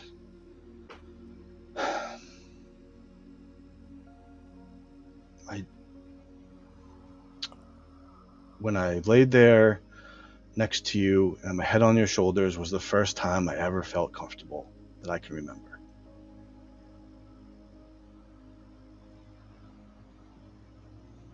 I would like to have that more again. That would be nice. Okay. Okay, then we can start there. We start small. We start slow.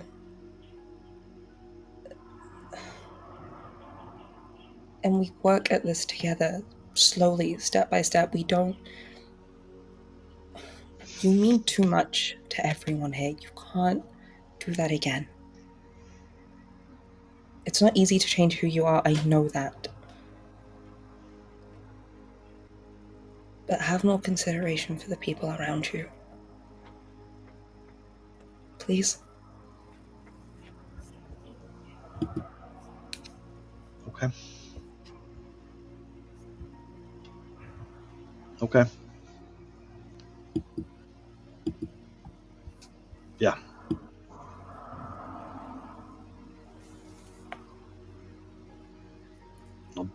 I will. I won't try. I will. Okay.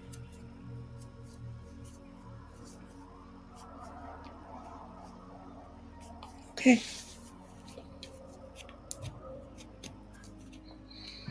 I just kind of tiredly, but not like leaning closer. I just kind of put my forehead on Kay's forehead.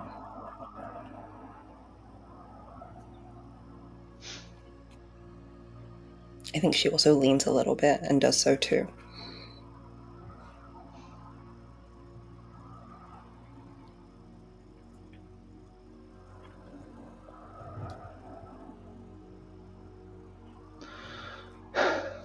Well,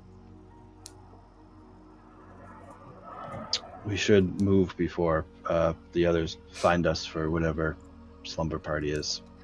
I don't think I'm You realize in this moment up to that this that. conversation took place in the hallway. Sure.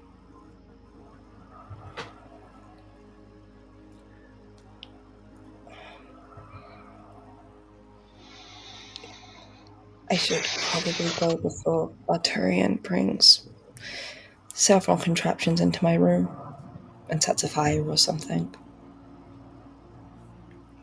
The ship heals itself. What does it matter? There are important documents and letters in that room now. I want to make sure they're safe. Yeah. Okay.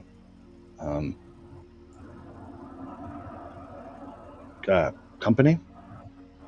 I'll go. Okay. I'd like that. Okay. Yeah. Yeah, that'd be okay. Okay. Yeah, let's go.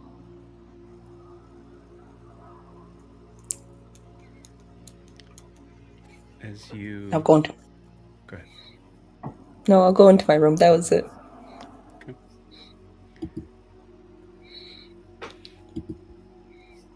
As you walk with Kaelinor to a room,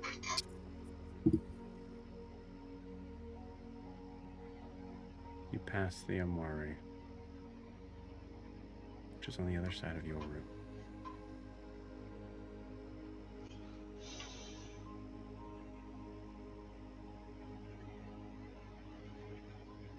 You hear a voice that you recognize you haven't heard all day.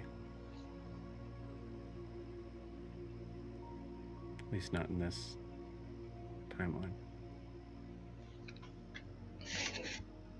Riarris.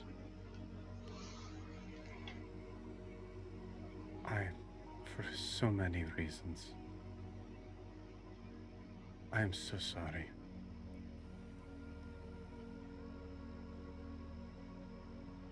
But I need you to go to your room.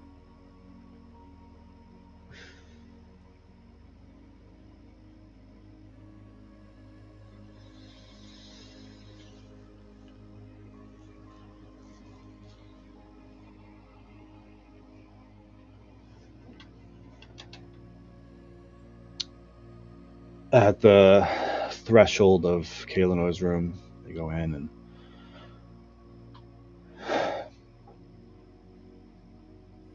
I would I've already bled a lot on your sheets. It's probably better. Could use a sleep in my own bed. I have a good window you could look out while you do your thing, maybe your trance. Sorry, I don't know. No, I'm going to be honest. Talia wants me to sleep in my room, and I don't know why, and I don't want to, but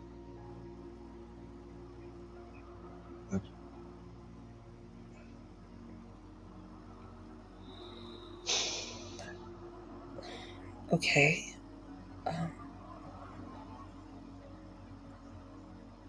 Then I'll just move to your room. We can compromise there.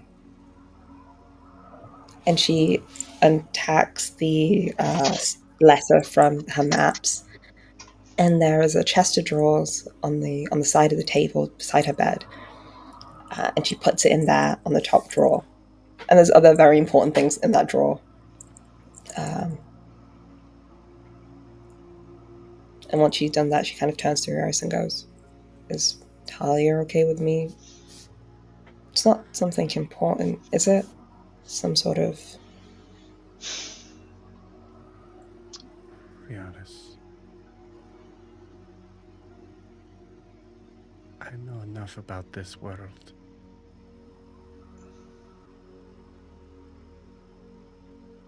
That I would say that it is safe to assume that it would be best for her to stay here.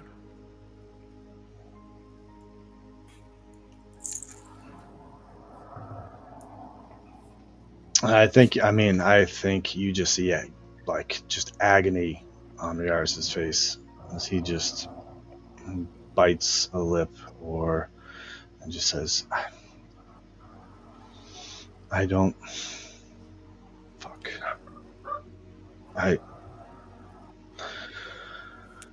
Maybe tomorrow night, it seems. Okay, I'm sorry. I don't know what it is, but. Don't be. I think Hay, given what she said to Riarris earlier about stay with me, be with me, is trying not to show it, but her eyes get a little... They do kind of break. Like, as her heart breaks the tiniest bit, her eyes get a little sunken and crestfallen. But she's putting on a face and being like, it's fine.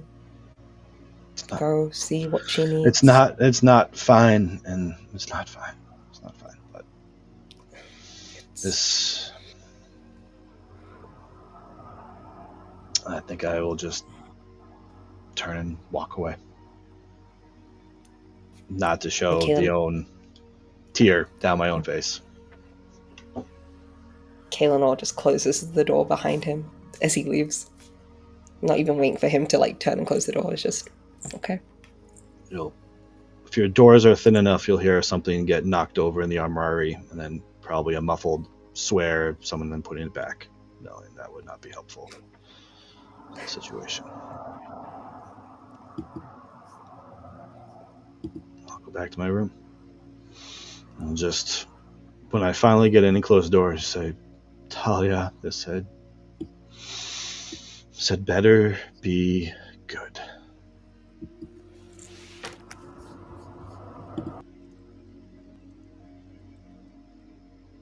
Who are you talking to? As you see sitting on your bed is Sasha Aurelia. And with that, we'll end tonight's session. I'm gonna throw See up. you guys next week.